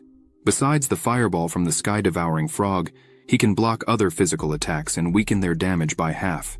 The king's subordinates continue attacking Jang, but quickly his goblins defend him from the attacks. Jang thinks that the damage and defense of the king are very high. His beasts would not last much longer if it continued this way. So, he starts to think about what he should do, but while thinking, someone grabs the dagger again and yells for Jang to die and hits him from behind, causing 399 damage in one hit. Jang turns with the wound and realizes that the one who attacked him was the man in the purple cloak. Jang finds it strange that he hadn't noticed this guy and calls him despicable. The man says that, even with a critical hit, Jang didn't die. Clearly, his attributes were remarkable. He adds, saying his talent is stealth. As long as he doesn't attack or take damage, he can remain invisible. He asks if that talent isn't really incredible. Jang responds that the talent is rubbish for fighting monsters and bosses, but for deceiving people, it was quite useful. And based on that, he did what he did with the novices. The man in the purple cloak says that's right, and that if it weren't for Jang, now he would be with another batch of demonic orbs, and therefore, he should die. At that moment, Jang was completely screwed, as behind him was the Goblin King, and in front, the man in the purple cloak. Both in front and behind there were enemies. Suddenly the Goblin King kills another one of his goblins, and the system notifies that another warrior goblin has been killed, leaving Jang a bit scared, pondering what he should do now since he was injured and surrounded. Jang thinks he cannot be defeated by this guy. He had to think of something. It was his duty. The man in the purple cloak laughs and asks if Jang really still intended to fight. Suddenly, Jang has an idea and calls his venomous spider and orders it to bind the man in the purple cloak. Jang says the man in the purple cloak is very inattentive. Quickly, Jang is standing, looking at the man in the purple cloak, who grumbles and asks if Jang really thinks he would escape just by binding him there on the ground, as the Goblin King was focused on Jang and not on him. Jang tells the man to shut up and says he wasn't planning to run. He just had to wait a bit and collect the corpse of the man in the purple cloak from the ground. Then, Jang calls all his beasts back, leaving the path clear for the Goblin King. The man, now trapped, asks if Jang was going crazy. As Jang runs from there, he tells the man not to be hypocritical now. Jang's plan is to remove all his beasts and get out of the field of vision of the Goblin King, thus leaving only one target for him to attack, namely the man in the purple cloak. The man becomes desperate, thinking he hadn't imagined he would fall into this trap. Thus, the king prepares to attack, but the man uses his ability, making the Goblin King stop and become a bit confused. While he was invisible there, he thinks he would never forget Jang's face, and that as soon as he escaped from there, he would go after him to the ends of the earth. By the man's count, there were 25 seconds left until the venomous spider's web would end, but Jang returns and stops right in front of them. This confuses the man. He wonders why Jang had come back there, what he was really planning. Jang smiles, takes his bow and arrows, and says he had figured the man would turn invisible. Then, Jang shoots an arrow that hits right in the man's chest, making him visible again. Then he screams, saying he was invisible. How did Jang hit him like that? But as soon as the man looks back, he sees that the king had noticed him again. Then the king, with eyes red with rage, returns to attack mercilessly, throwing the man to the ground who was trembling. The man says there were only 5 seconds left for the web to end, but suddenly another web is thrown at him, and the countdown starts at 60 seconds again. The man becomes furious, saying he would kill Zhang. Then Zhang starts to laugh and says he doesn't need to see the man, just the web was enough. Zhang prepares another arrow and tells the man to taste his own poison, as he used to watch all the novices die, one after the other without doing anything. So now it's his turn to be killed by the boss. Zhang hits another arrow into the man's belly, then the king prepares to attack again. The man, seeing his death approaching, screams and says that even if he dies there, he would not let Zhang get off scot-free from all this. Then the king strikes the man with all his strength, killing him. Zhang says he who sows the wind reaps the whirlwind. Zhang decides once and for all that he would defeat the king with everything he had. So he calls all his beasts again. Now only 2 goblins remained on the king's side, but there were several orbs scattered on the ground and some items as well. Then, Zhang starts to pick up some orbs and items. He ends up finding a glove named White Silk Gloves. It is of grade A, attributes. Damage plus 50, special abilities. None, durability. 100 out of 100. Zhang thinks this is pretty cool, as plus 50 damage points would definitely significantly improve his attack strength. So he decides to test his attack and attacks the king. His arrow is indeed faster, but when it hits the king's head, it does nothing beyond leaving a small mark on his head. Zhang laughs nervously and thinks this was not the result he was expecting. The king attacks again, quickly killing 3 goblins, saying they were weak. Zhang starts to run out of options and thinks the damage of this boss is terrifying. If he doesn't do something in the next moves, all his beasts could end up dying. The king screams that they are weak, and he will kill everyone and charges at Zhang, who quickly uses his venomous spider and asks it to use its web. This traps the monster on the ground, causing it to miss its attack. Then, Zhang takes advantage of this and removes his short-range beasts and calls all his long-range ones and sends them to attack the Goblin King, who was trapped. Then, all of them start attacking together.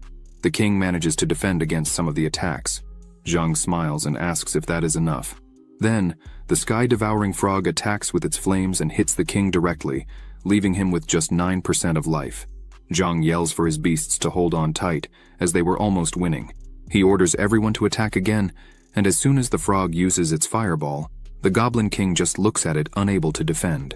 Then, the fireball hits the king, causing great damage, enough to defeat him. The system appears, congratulating Zhang for defeating the Goblin King. Zhang celebrates with the rest of his beasts, who finally manage to defeat the king. Suddenly, the king's throne begins to crack and a portal forms there. The system announces that the entrance to the 4th floor has appeared. Zhang, seeing this, thinks now it makes sense why he hadn't found it before. It was hidden in the king's throne. Many orbs were scattered on the ground. Zhang picks one of them up and thinks that, as expected of a boss, he dropped a high-grade demonic soul orb. Zhang calls his beast, the Goblin King. As soon as he is fully summoned, he looks at Zhang, who looks back at him with a happy face. The king bows before Zhang, who gives him a knock on the head, saying he was very tough to deal with. Because of him, some beasts had died. But suddenly, Zhang pats the head of the Goblin King and says that all of this is in the past, as now he was part of the family. Zhang opens the system and thinks that now he had 3 bosses, the Elite Darkwolf, the Sky-Devouring Frog, the Goblin King, and to complete, there was one more venomous spider and a launcher goblin. Zhang reviews and thinks that, although the Darkwolf has the lowest attributes there, it is still of an elite class and will level up soon. Excluding these beasts, there were still 5 slots remaining. Zhang decides to go back and get 3 more warrior goblins and 2 launcher goblins. He reviews all his beasts and thinks it over, and decides to go to the 4th floor, as soon the 3rd floor's boss would come back to life, not to mention that later he could try to summon more bosses and goblin kings. Thus, he would become almost invincible. But before he can enter the portal, someone shouts for him to stop. Several people surround him and yell for him to surrender peacefully. Zhang looks at this and sees that all of them carry a logo on their chests, and this logo is from the Magic Domain's administration team. One of them asks where are the victims who joined Zhang's team, but he simply responds that he hadn't created any team, and possibly they were getting the wrong guy. The man points his sword and says that's a lie, as they had received a report that a person was posing as a specialist in deceiving novices. Right there, in 1 year, 3 cases were opened and hundreds of people died because of this. A woman takes the lead in the conversation and says they are the inspection team from the Magical Domain Administration. She says that Zhang wouldn't be able to escape. Therefore, he should throw all his weapons on the ground and follow them peacefully. Otherwise, he should not blame them for the consequences of his actions. She gets ready and aims her bow and arrows at Zhang, saying that it would be futile for him to try to move to the 4th floor, as they had also set a trap there. This is his last chance. If Zhang doesn't drop his weapons right now, they will attack. Zhang assesses the situation carefully. On their side, there are dozens of people, and by their appearance, and the fact they are a team from the magical domain, they are not ordinary fighters. Thus, if Zhang decided to fight, the chances of winning would be slim. Zhang drops his weapons and says he has no choice but to surrender because his day was not going well. But suddenly, a person from the back shouts, telling them to wait, because the person they were arresting was not the real culprit. Zhang is happy to see who it was, as it was the agent who had fought with him on the 3rd floor boss. This man is the section chief.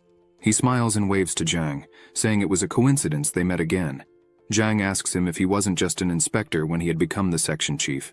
The agent smiles again and says that all this is thanks to Zhang, because of the case they worked on together last time. The superiors made an exception, and thus he got the chance for promotion. Now he is the section chief of the magical domain inspection team. He, the agent, thanks Zhang again for his help that day. Zhang is flattered by this but says it was nothing special, so no thanks were needed. The woman from before comes up to her chief and says that when they arrived at the place, there was only Zhang there standing. If it wasn't him, then who else could be the culprit? The chief draws everyone's attention and begins to explain that Zhang is a good friend of his, so he faithfully believes that he is innocent. Moreover, according to the people who made the complaints, the one responsible for deceiving the novices and making them lose their lives is called Kiss of Death.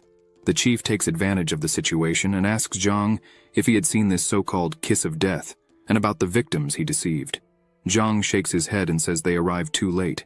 All these novices were killed. The chief is surprised, because if this really happened, they were talking about hundreds of lives lost. The chief gets angry and cannot believe that more than 100 lives were lost. Again, he emphasizes that this kiss of death is really very dangerous. They need to catch him as soon as possible. Zhang says that unfortunately, they will never be able to catch him. This leaves the chief scared and puzzled. Zhang opens his arms and says that he had killed the Kiss of Death. The whole team crowds around Zhang, saying that according to their records, Kiss of Death claims to have an S-ranking talent, not to mention that he is an expert who has been wandering the magical domain for many years. He is also known as a skilled assassin, an extremely scary and cruel person. Is what you just said really true? Zhang says it is indeed true, and if they do not believe, they could check the death list that Zhang had made.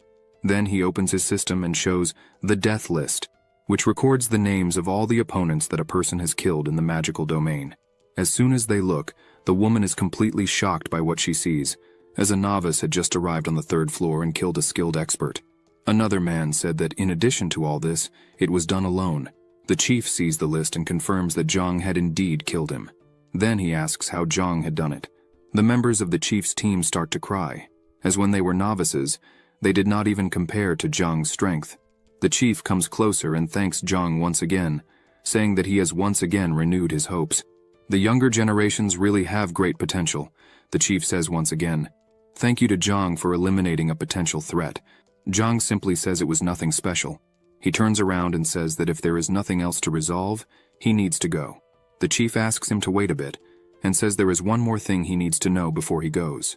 The chief begins to explain that the man who was killed, Kiss of Death, was a member of an illegal organization known as Dawn. The name does not seem so scary, but in reality, the organization is extremely dangerous. Kidnappings, thefts, and murders. They committed all the criminal activities Zhang could imagine.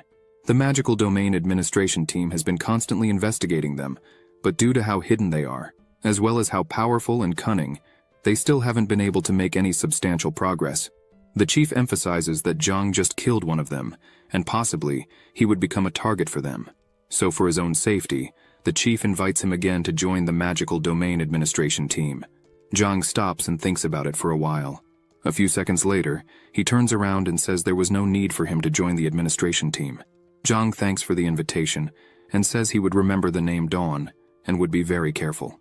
The chief just crosses his arms, saying nothing, and after Zhang leaves, the chief smiles and says that one day he will join their team. On the 4th floor, the scenario is completely different. A desert and some scattered bones. But as soon as Zhang arrives at the center of the altar, he notices that something is wrong. A barrier was surrounding the altar and trapping everyone inside.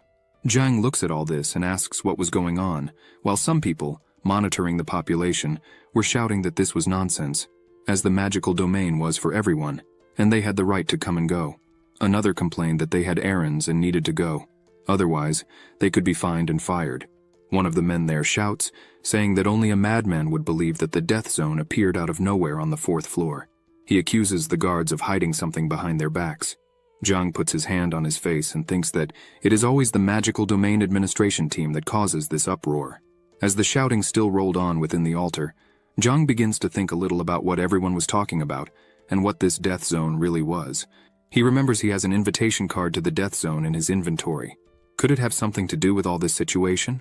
A man in a black cloak starts saying that the administration team always worked to maintain harmony and stability within the magical domain. They would never lie to the people. He continues saying that the death zone indeed appeared on the 4th floor of the magical domain. Maybe many people do not know exactly what the death zone is. This man emphasizes that, as there were no records of this death zone in the magical domain guide, he himself would explain to everyone there. The so-called death zone is actually another dimension, and they have not yet been able to conduct deeper research on these dimensions. Within these dimensions, there are unknown monsters that have made several victims over time. The only precise thing they know is that it appears randomly on any of the floors of the magical domain, causing victims and problems wherever it goes. Thanks to this event called Death Zone, the 4th floor, currently, in terms of difficulty, compares with the 10th floor, and that is why they are prohibiting everyone from moving through the 4th floor. It is extremely dangerous. The man asks for everyone's understanding. Another man in front of Zhang starts shouting, asking why they should believe him, and even after all this story he still wanted to enter. Then the man in the black cloak decides to let, and says that if he really does not believe and wants to enter, then he would let him. However, he would have to bear all the consequences alone. The man spits something that was in his mouth and runs out, saying he was not afraid of anything, much less of them. As soon as he passes, the man in the black cloak says he was not raised to be a coward. Then he runs out. The man in the black cloak says that if there is anyone else brave enough there who wants to go, he would not stop them. Some people start to discuss whether they should go and wonder if there really was a death zone right there. But suddenly, the man who had left earlier screams from the back, which draws everyone's attention there. He screams that they mutated and that it was completely terrifying. He continues saying that it was extremely scary.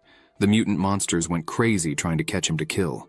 However, he managed to run fast enough to escape. Otherwise, he would have died there without being able to do anything. One of the people from inside asks if they really did mutate. The fallen man says that there really is a death zone there. The man in the black cloak asks if now everyone there believed him. He emphasizes that it is better for no one to enter the 4th floor for the next few days. It would be better to wait until the death zone completely disappears before entering again. One of the novices says that since it was going to take so long, he would leave to take a break. Zhang just looks, saying nothing to anyone. He looks around and thinks that it's getting late, and as no one could enter, then he would also go back to his home. And tomorrow was Saturday, so he could relax a little more. While there was a person fighting against a giant zombie, he prepares and grabs his sword. He jumps, and with just one blow defeats the monster. The system opens and shows that the Titan zombie is dead. The orb falls to the ground. Then the man goes to it and picks it up. The system notifies that he had a message and asks if he wanted to read it. Then he opens the message, and the message says that the kiss of death was killed by Asura. He smiles and thinks that this Asura would be a pretty interesting guy. A colossal monster appears before that fighter. This was the boss of the 22nd floor. Back at Zhang's house, while Zhang and his sister were having breakfast, Zhang asks her not to go out and to finish her homework. He would have to leave quickly. A message appears on Zhang's cell phone. He tells his sister that Pan Pan's cousin had a suitable job for him. Feng is worried and says that she heard that her cousin's profession is quite scary and dangerous. Zhang, while leaving, tells his sister not to worry, as now she knows what he is really capable of, and emphasizes again that she should not leave the house. She says goodbye to him and says okay, and asks him not to do anything too dangerous and to stay safe. A few hours later, Zhang had arrived at the marked address, a place that looked abandoned. He was walking around lost, as the address was correct, but he had not seen anyone yet, until he notices something and, looking to the side, sees Pan Pan waving and calling him, saying it was that way. She opens a gate and asks him to enter, as her cousin was inside. Zhang says that this place looked abandoned for a long time. The two enter, and apparently the place is a warehouse. In the center, there were 4 people talking about something. Pan draws everyone's attention and introduces her guest, Zhang, whom she had mentioned to them earlier. Pan also introduces her cousin, saying that his name is Kai. After that, Kai says that Pan had mentioned that Zhang had great abilities and needed money. Kai extends his hand and asks if Zhang was interested in joining his team. Zhang puts his hand on his head and says that he really needed a job, but still did not know exactly what they would be doing. Kai sighs and says that they would be going to zones occupied by the enemy, but this surprises Zhang. Kai starts to explain that monsters from the magical domain have been invading and occupying many cities recently. However, in these cities that the monsters attacked and dominated, there are not only monsters, there are also treasures like properties, antiques, rare works of calligraphy, paintings, and so on. Various rich people are interested in these things and wish to collect them. Kai emphasizes that this job is extremely dangerous, as there is always a chance of encountering a monster. Additionally, since the National Security Bureau prohibits ordinary citizens from entering these zones, what we are doing is illegal. However, it's all for the money they need, so they can't be too concerned about the risks involved. Another guy named Steele arrives and adds saying no risk, no reward. So, Zhang should join them. Madman, another member of the group, says each would earn 300,000 per trip and asks Zhang what he thinks about that amount. Right behind him was the 4th member, Laoba, who just listened, without saying anything.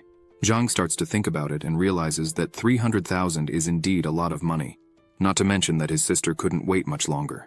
All that Zhang had so far was 800,000. 500,000 he had earned from Miss Zhang, and another 300,000 from selling the demonic orbs. However, a kidney is very expensive. These 300,000 would be excellent for his sister's treatment. After a while thinking, Zhang smiles and agrees with the terms and says he accepts. Kai quickly hugs Zhang, happy, and says that he really has courage. Kai says there is more good news. Their boss doubled the payment, so they would receive 3 million. However, the job would be more difficult. The rest of the group celebrated, as now they would receive 600,000 each. But Zhang was a little apprehensive and asked what they would be searching for this time. Kai replies that it is a scroll of painting and calligraphy from the 5 Dynasties period. Kai says this scroll is in the Jiangdong Museum. This museum is probably a reference to the National Palace Museum in the Jiangdong district. After everything was confirmed, Kai says they should meet at 4 o'clock in the afternoon tomorrow. The next day, early in the morning at Zhang's house, he has just woken up and sees his sister already awake and asks why he is waking up so early. She needs to rest as much as possible to get better. Feng tells Zhang not to worry, as she knows he was going to work today, so she prepared breakfast for him to eat in peace. Zhang approaches her to grab a toast, but notices there are 2 apples on the table. So he asks where his sister got these apples. Feng, smiling, says the neighbor who just moved in gave them some as a welcome gift. Feng emphasizes that he seems like a very nice gentleman. While Zhang eats, he says that, with the current lack of resources, especially fresh fruits and vegetables, 2 apples must have cost at least a few hundred. The new neighbor was really generous. Zhang turns around and says he needs to leave. He says goodbye to his sister and tells her she could keep the apples, but next time she should not accept things from strangers. Feng agrees with him, says goodbye, and asks him to take care. While walking, Zhang thinks that today's operation is very dangerous, and therefore, before sleeping, he had absorbed the demonic soul orbs he still had. Zhang opens his system window to look at his current status. Name: Asura. Number: CV2 47511176. Life: 110. MP 120. Damage: 4 to 14. Speed 15. Attributes: Strength 14. Normal people have 10 points. Mentality 11. Normal people 10. Spirit 12. Normal people 10. Agility 15. Normal people 10. Skill: Summoning Art Level 1, ranking SSS, equipment: none. Overall evaluation: Beginner Adventurer.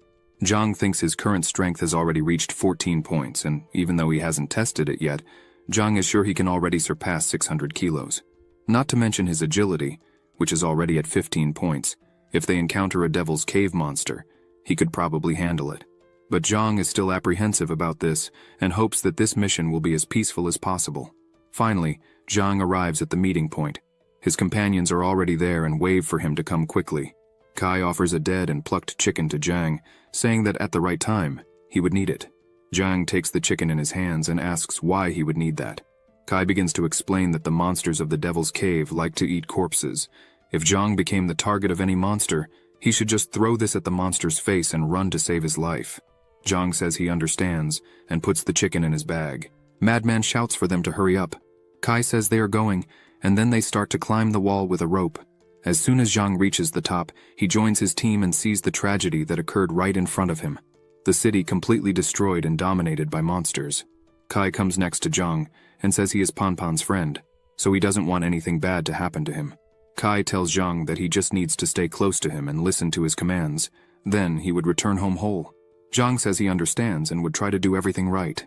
Madman begins to enter the city and asks them to hurry up, as it is getting late. Thus, everyone enters the city and begins to walk through the streets. Laoba turns to Kai and says that, after this, he should find a way to get rid of the boy. It is inconvenient to deal with dead weight. Kai responds that he was thinking about this as well. They reach a point that is all destroyed and with no exit. Kai smiles and says they have arrived.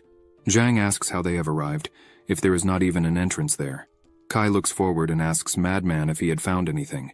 Madman, who is on top of some rubble, crouches down and finds a sign under some rocks pointing to the entrance. Kai says it is now time for Laoba to act. He gets ready and asks everyone to get out of the way.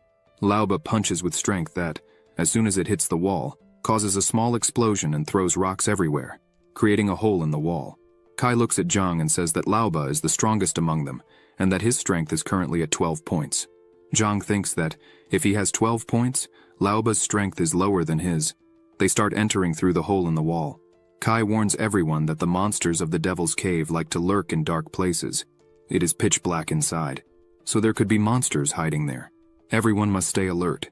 They continue advancing through a corridor where there are human bone remains scattered around the corners until they find a door. Kai goes ahead and tries to open the door. After opening the door, they finally reach the main exhibition hall. Kai asks everyone to be very careful from then on. Kai starts to look at the paintings on the wall, searching for what they really came for. At the bottom of the paintings, there are some names marked, identifying each painting. After looking at this, Kai realizes that it is not what he really wants. Zhang finds a painting titled, "A Gift for the Prince," and asks if it is what they are looking for.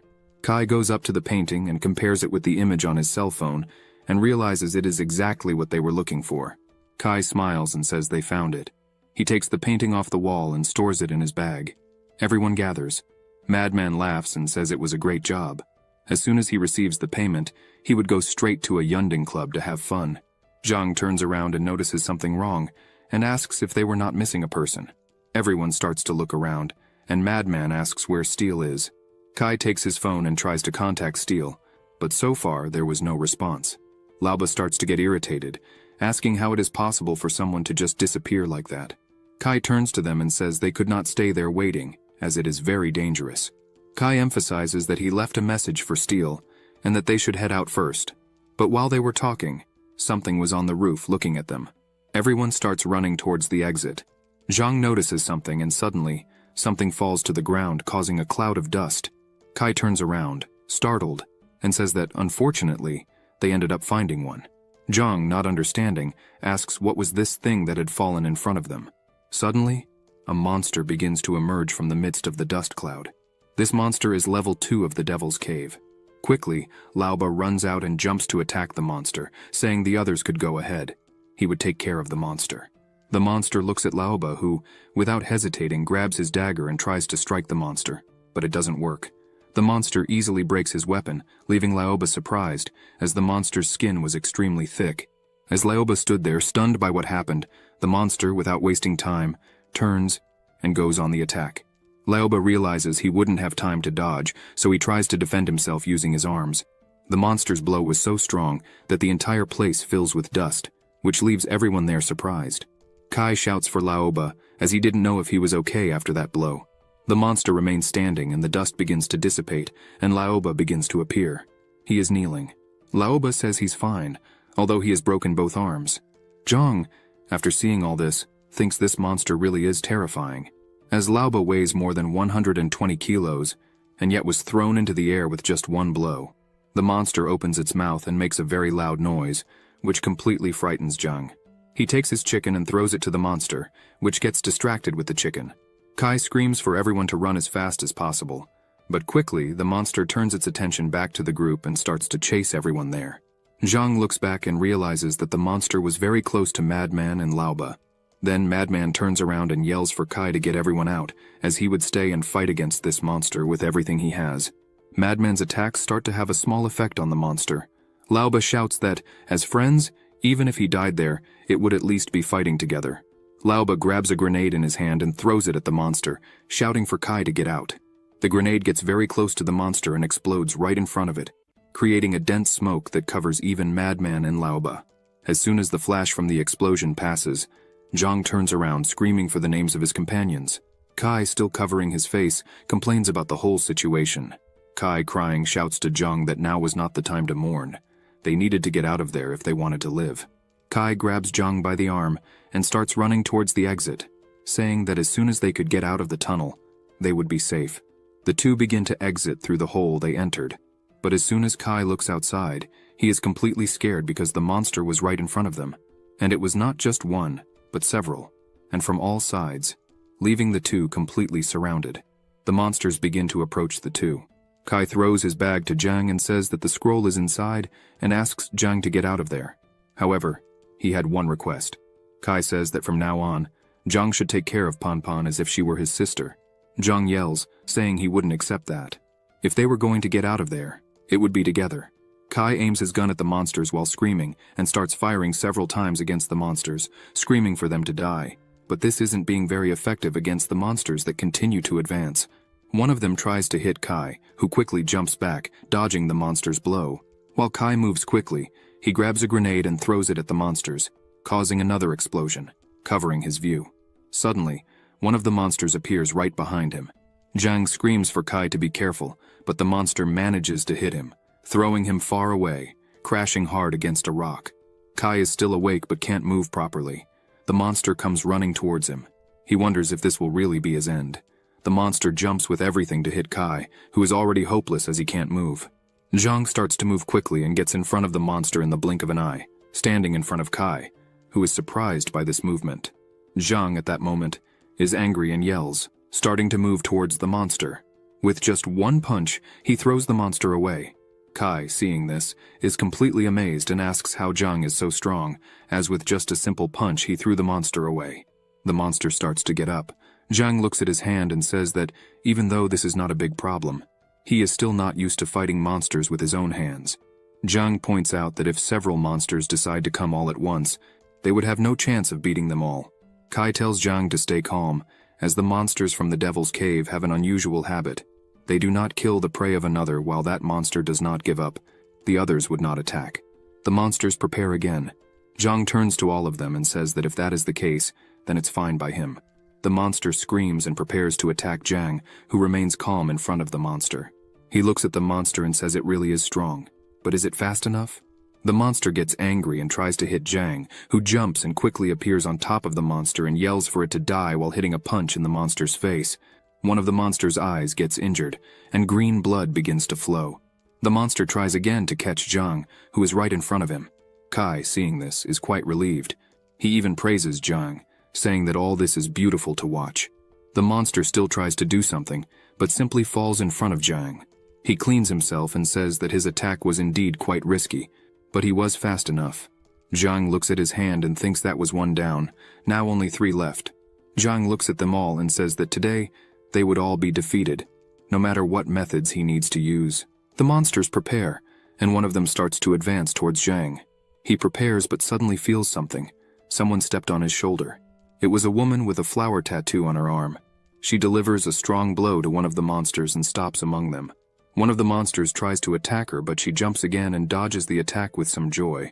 She looks at the monster and lands another blow, resulting in a critical attack, breaking the monster's bones and throwing it away. Zhang sees her movements and thinks she is extremely strong. Her kick easily reaches 2,000 catties. She stops in front of Zhang and calls him.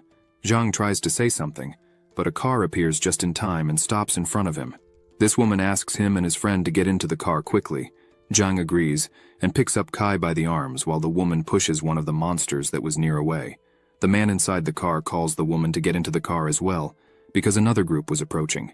She agrees and comes running to the car. As soon as everyone is inside the car, she yells to get out of there quickly. Then, they engage the gear and accelerate the car quickly, getting out of there as fast as possible. Several monsters are left behind, trying to catch the car, but they can't. Zhang looks back and sees a monster trying to hit the car, but the car manages to pass them without much difficulty. The man driving the car says they cannot head for the city wall, as there are too many monsters behind them. If that number reaches the wall, they could invade Tianfeng, and that would be terrible. The woman thinks a little about this. She looks back and tells Zhang and Kai to do something instead of just watching. Zhang turns around without understanding much of what is happening. The woman begins to open the sunroof of the car and says that if they don't want to die, then they need to help. She takes her bag and throws it to Zhang, telling him to stand up and start working, as she didn't want to have risked saving them in vain. As soon as Zhang opens the bag, he sees that there are several grenades.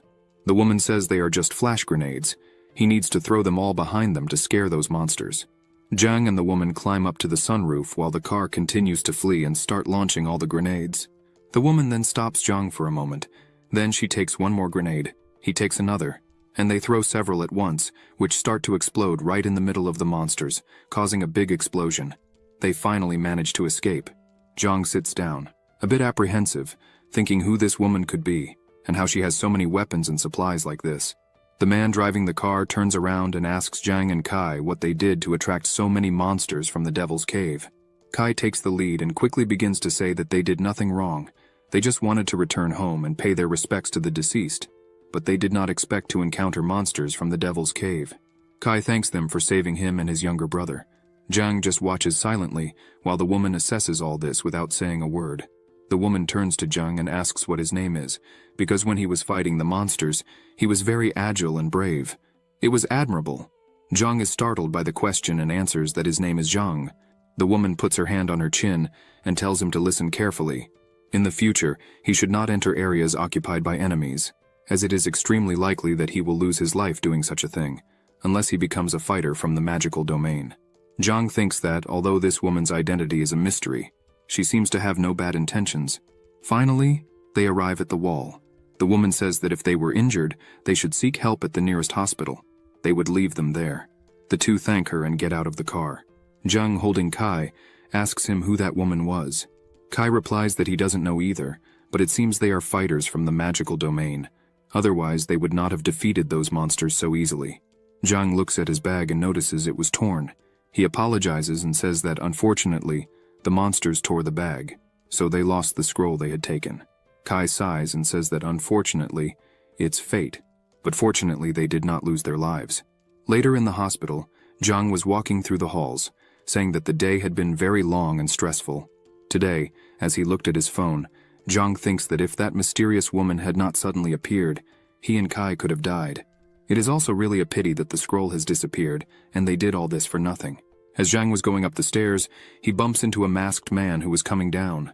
Zhang apologizes, but suddenly feels something and realizes that the man's face was very familiar to him. The man says nothing, just lowers his head and continues walking. Zhang turns back and looks again. Then, Zhang remembers Steel and wonders if it could really be him.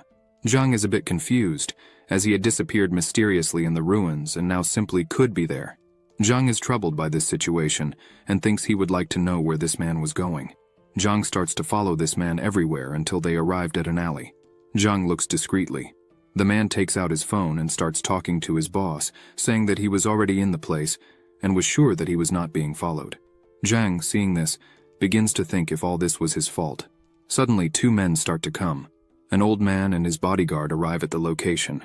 The old man asks if he had what the old man wanted. Steel answers yes, and takes what was on his back. As soon as he opens the scroll, it was inside. He asks about the money, and the old man replies that he could rest easy, as not a penny would be missing. The old man takes the scroll and opens it to check. While looking at the scroll, the old man says he likes Steel because he was cruel and ruthless. To keep the 3 million, he betrayed all his friends who had been working with him for 10 years. That is indeed a relentless person. Zhang, watching this hidden, thinks that Steel was really a bastard, as he was able to leave his entire team behind just for money. The old man closes the scroll and says everything was right. Then, his bodyguard takes a briefcase in his hands, and as soon as he opens it, he shows the 3 million in cash. Quickly, Steel takes the money and says that to survive, one must be ruthless. But as soon as Steel turns his back to leave, The guard takes a gun in his hands and points it at Steele, who is puzzled. Steele turns around and sees the gun pointed at him and screams, asking what the meaning of this is. But mercilessly, the bodyguard shoots, killing Steele on the spot. The old man looks at Steele on the ground and repeats the same words he said, "To survive, it is necessary to be ruthless," and emphasizes that this was very well said, but the old man was more ruthless than Steele. The old man turns around and says he despised trash like Steele. The two stop. Jang quickly hides, covering his mouth with his hand, and thinks that with just one shot, they killed Steele without hesitation. Jang wonders who this boss Lee could be, but first, he needed to get out of there as soon as possible. Sometime later, Jang was arriving at his house. His sister runs outside. Jang was nervous and sighing. His sister smiles and waves at him, asking how his day at work was. Jang gets close to her and asks them not to lie about it, as it was really a big story. First, they should enter their house. As they were about to enter, the neighbor comes out with a black bag in his hand. Feng looks at him and greets him, calling him uncle. Jang is confused by this and asks who this uncle was. Feng, smiling, says this is the uncle who had given them apples earlier. The neighbor looks at the two and smiles and says hi to them. He asks if the man next to Feng was her brother. As soon as Jang looks at him, he becomes a bit apprehensive, as the scar on the neighbor's face was extremely similar to that of Lee's bodyguard. Jang tries to disguise it and smiles, thanking for the apples earlier. The neighbor smiles and extends his hand, saying there were no problems, as they were all neighbors there and needed to take care of each other in the future. Feng is happy with this and says that's right, and asks if he would like to have dinner with them. Jang puts his hand in front of her and screams for her to wait. He looks at the neighbor and says that his day was very tiring, and he was very exhausted. Then, he says they should arrange another meeting to get to know each other better. After that, he calls his sister to enter. Feng looks at the neighbor and tells him to find some free time to have dinner with them any day. As soon as Jang takes his sister inside, he slams the door while the neighbor is looking. He keeps looking at it without saying anything, with a strange face. Feng tells her brother that she would prepare dinner, but he doesn't even respond, as he was a bit worried. Jang starts thinking that this is very strange. It can't be just a coincidence, as the scars were exactly the same. Jang remembers something and tells his sister that he would go out for a while. Feng looks at him and says that he just arrived. Why would he go out again? Jang opens the window and tells his sister not to leave the house at all. He thinks he needs to be sure of what's happening, even if it means putting himself in danger. After Jang leaves through the window, he jumps between the balconies of the building. As soon as Jang arrives at his neighbor's balcony, he realizes that there are ashes scattered on the floor, but as his agility was at 15 points, it would be easy to avoid it. Jang opens the window of his neighbor, thinking that an ordinary person would not put ashes on their balcony. Quickly, Jang enters the room and sees only a simple bed. This makes him think that this guy is definitely not an ordinary neighbor, as putting ashes on the balcony, and such minimalist decoration is not common to see around. Jang crouches down and looks under the bed, finding a hidden box. As soon as he opens the box, he realizes that there is a paper inside, along with some other things. As soon as he picks up the paper, he realizes it is a fighter authentication certificate from the magical domain. The certificate said, "Huang, congratulations on passing the first order of the magical domain fighter evaluation. This certificate is issued hereby." Jang gets nervous when he sees this because now he was sure of what he was thinking. Indeed, his neighbor was the man who was in that alley. Jang thinks he is pretending to be a good neighbor and rented a room next to his. What is he really planning? Suddenly, someone makes noise from the other side of the door. Jang turns around in fright as Huang opened the door, yelling for him to get out of there. But as Jang had realized earlier that someone was opening the door, he hid under the bed. However, Huang continued at the door, yelling for him to come out quickly. Zhang hopes Huang thinks he escaped through the window, because if he really found him there, Zhang would have to face him alone. Huang starts to smile and, with a gun in his hand, he starts to enter the room. Zhang still continues under the bed, sweating cold. Huang, while walking through the room, tells Zhang to come out. Then Huang points the gun and says he knew he was there. This puts Zhang in panic, as Huang knew he was there. Huang was a good fighter and was still armed. The clock starts to approach 8 o'clock and suddenly the clock alarms, leaving Zhang not knowing what to do. Huang, with a cold look, smiles and says he found him. Zhang freezes in fear. Huang turns his gun to the noise of the clock and fires, but the clock started to open the portal, and as soon as the shot was going to hit Zhang, a blue glow lights up the entire room. Huang closes his face and analyzes all this. Suddenly, he kicks the bed up and realizes that Zhang was no longer there. He crouches down and picks up the bullet that was on the ground. He analyzes the bullet and sees that there was no blood on the bullet. Then Huang realizes that the magical domain opens at 8 o'clock, probably Zhang had gone there. Huang smiles and says he would stay there waiting for him to return with a killer face. He drops the bullet on the ground, smiling. Meanwhile, Zhang is in the middle of the portal. Some system screens start to appear for him. Zhang thinks that surely his neighbor would be waiting for him to return, and he could not stay there forever, because after 12 hours he would run out of stamina and would be forced to return. Zhang keeps thinking about what he could do. The system window opens and says, "Welcome to the magical domain. To which floor would Zhang like to go?" Zhang thinks he needs to get much stronger in these 12 hours, otherwise he will have no chance against that guy. So, he chooses the 4th floor. As soon as he enters the 4th floor, he realizes that the 4th floor is still being controlled, and thinks that maybe the death zone had not disappeared from there yet. This is really complicated because with this, Zhang could not leave the altar and consequently would not get stronger. 2 people were talking about the death zone. One of them says that the management team said that the death zone would end soon.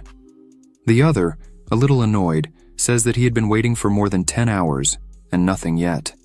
They continued to talk, asking each other how the situation was, if anyone had any new news about the death zone. A group of people next to Zhang starts to comment on the subject. One of them says that the death zone can only disappear after its boss is defeated, and it seems a lot of powerful people are preparing to enter the death zone. Another man says that from what he heard, only those who have an invitation to the death zone can enter it.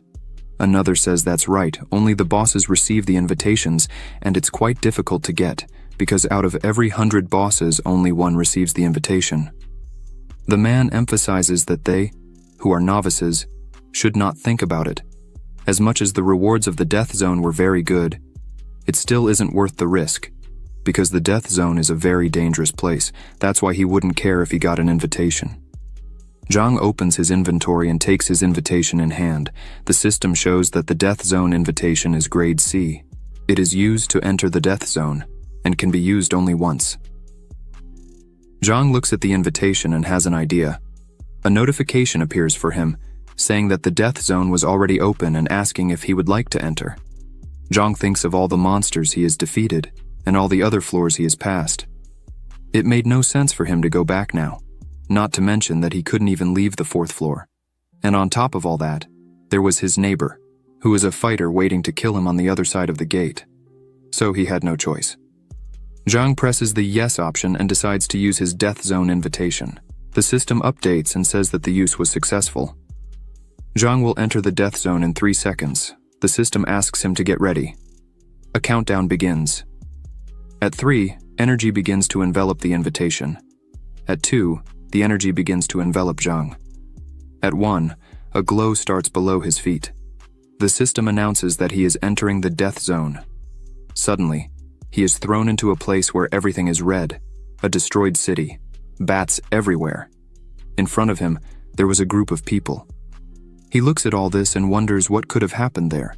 Zhang was confused and wondering if the magical domains were intersecting, as there were people from other countries there. Suddenly, a hand touches Zhang's shoulder, calling him.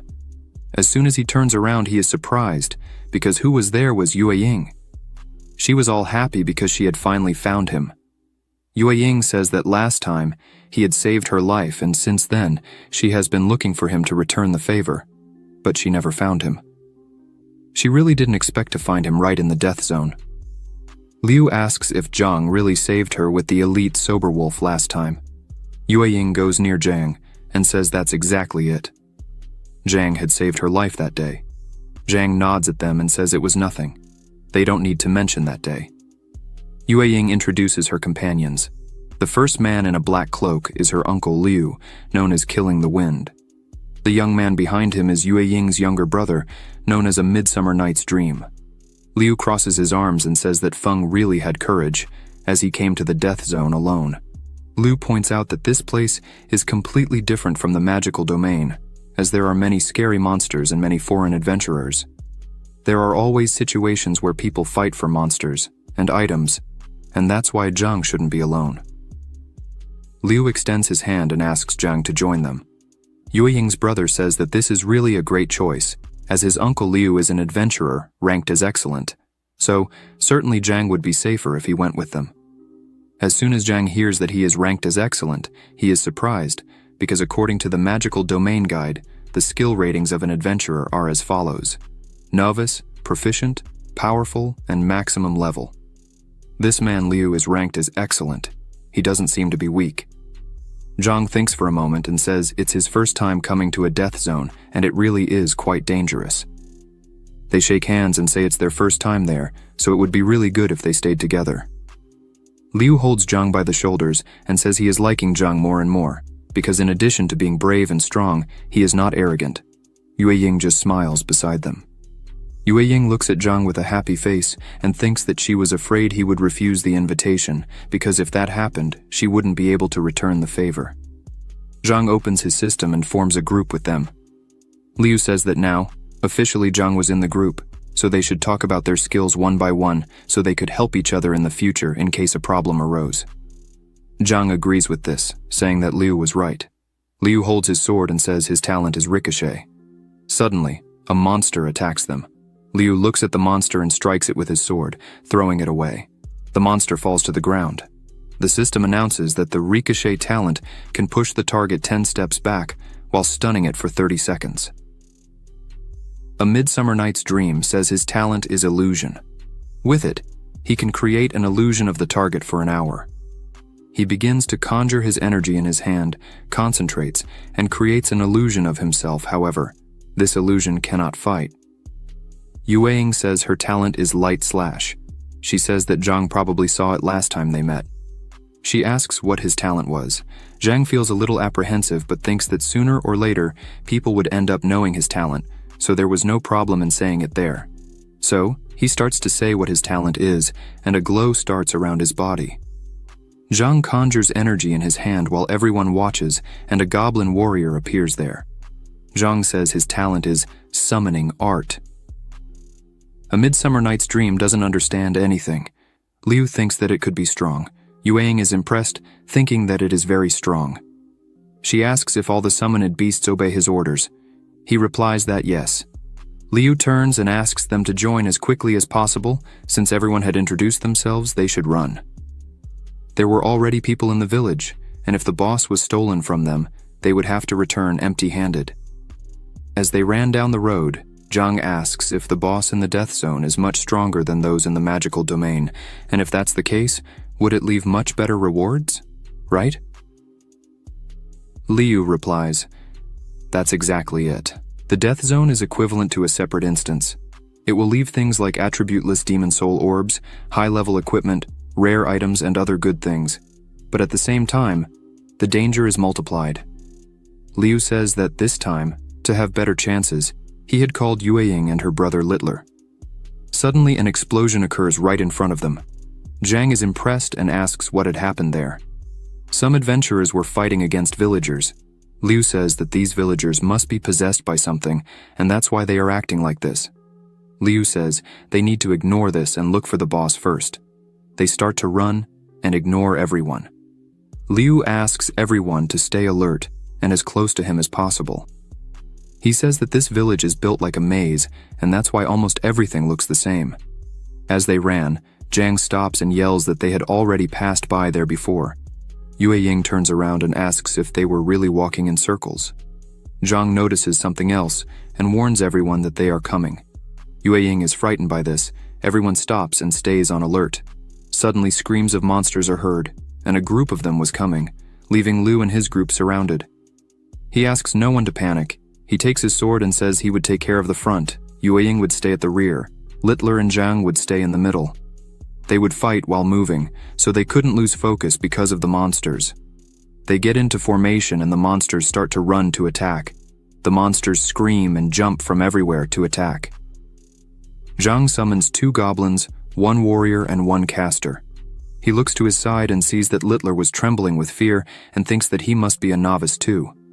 The 2 summoned goblins die quickly. Zhang is surprised by this, as the attack and defense of these monsters are very strong. Another monster jumps towards Zhang, but quickly Liu jumps in front of him and cuts the monster in half. Liu looks back and thinks that because Zhang had saved Yue Ying, he thought Zhang was very strong, but unfortunately he doesn't seem to be. Suddenly clouds form quickly, someone yells for Liu to be careful, and a lightning bolt strikes right on his head, making him think that someone attacked him. The lightning causes 277 damage to Liu. A person in a red cloak catches Liu's attention, saying that they have met again. This man is called Mysterious Professor. The 2 stare at each other. The professor begins to conjure his magic on his staff. He points the staff at Liu. A large ball of lightning begins to form. Liu says that he is under the effect of something paralyzing, so he couldn't move. He yells for everyone to be careful. After a few seconds, the red energy explodes above Liu, making him fall to his knees on the ground. Yue Ying screams in fright, asking if her uncle was okay, but without anyone noticing, an arrow was coming towards Yue Ying. Someone yells for her to be careful. She manages to see the arrow in time and defends herself, cutting the arrow in half. She looks up from one of the buildings and sees a person. This person is called Night Spirit. Zhang summons another goblin and asks it to attack, but another person appears in front of them and attacks with great force, throwing the goblin away. This man is called Harrison. Zhang realizes that Harrison's attack strength is really scary. Liu yells that, unfortunately, the 3 of them met again. Liu says he thought they wouldn't appear again, causing trouble after he let them go last time. They are nothing but ungrateful. The professor says that Liu brought 3 novices to the death zone. How could they let such an opportunity pass? If they can laugh at the end of it all, what's the harm in being ungrateful? The professor attacks again with his lightning, hitting Liu. This leaves Liu paralyzed again. He thinks that if this happens, they would certainly die there. Liu takes a potion in his hand that can remove paralysis.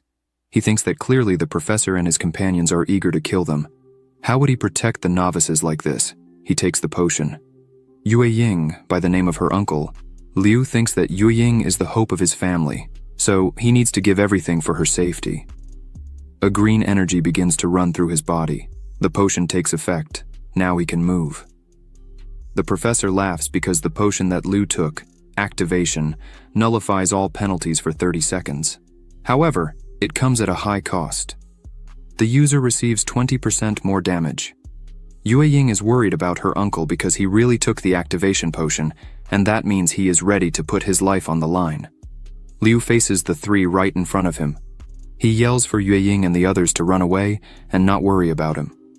Yue Ying doesn't know what she should really do because she feels that if her uncle is left alone, he would certainly die. The professor orders Harrison to attack. He goes all out and says that no one would escape from there.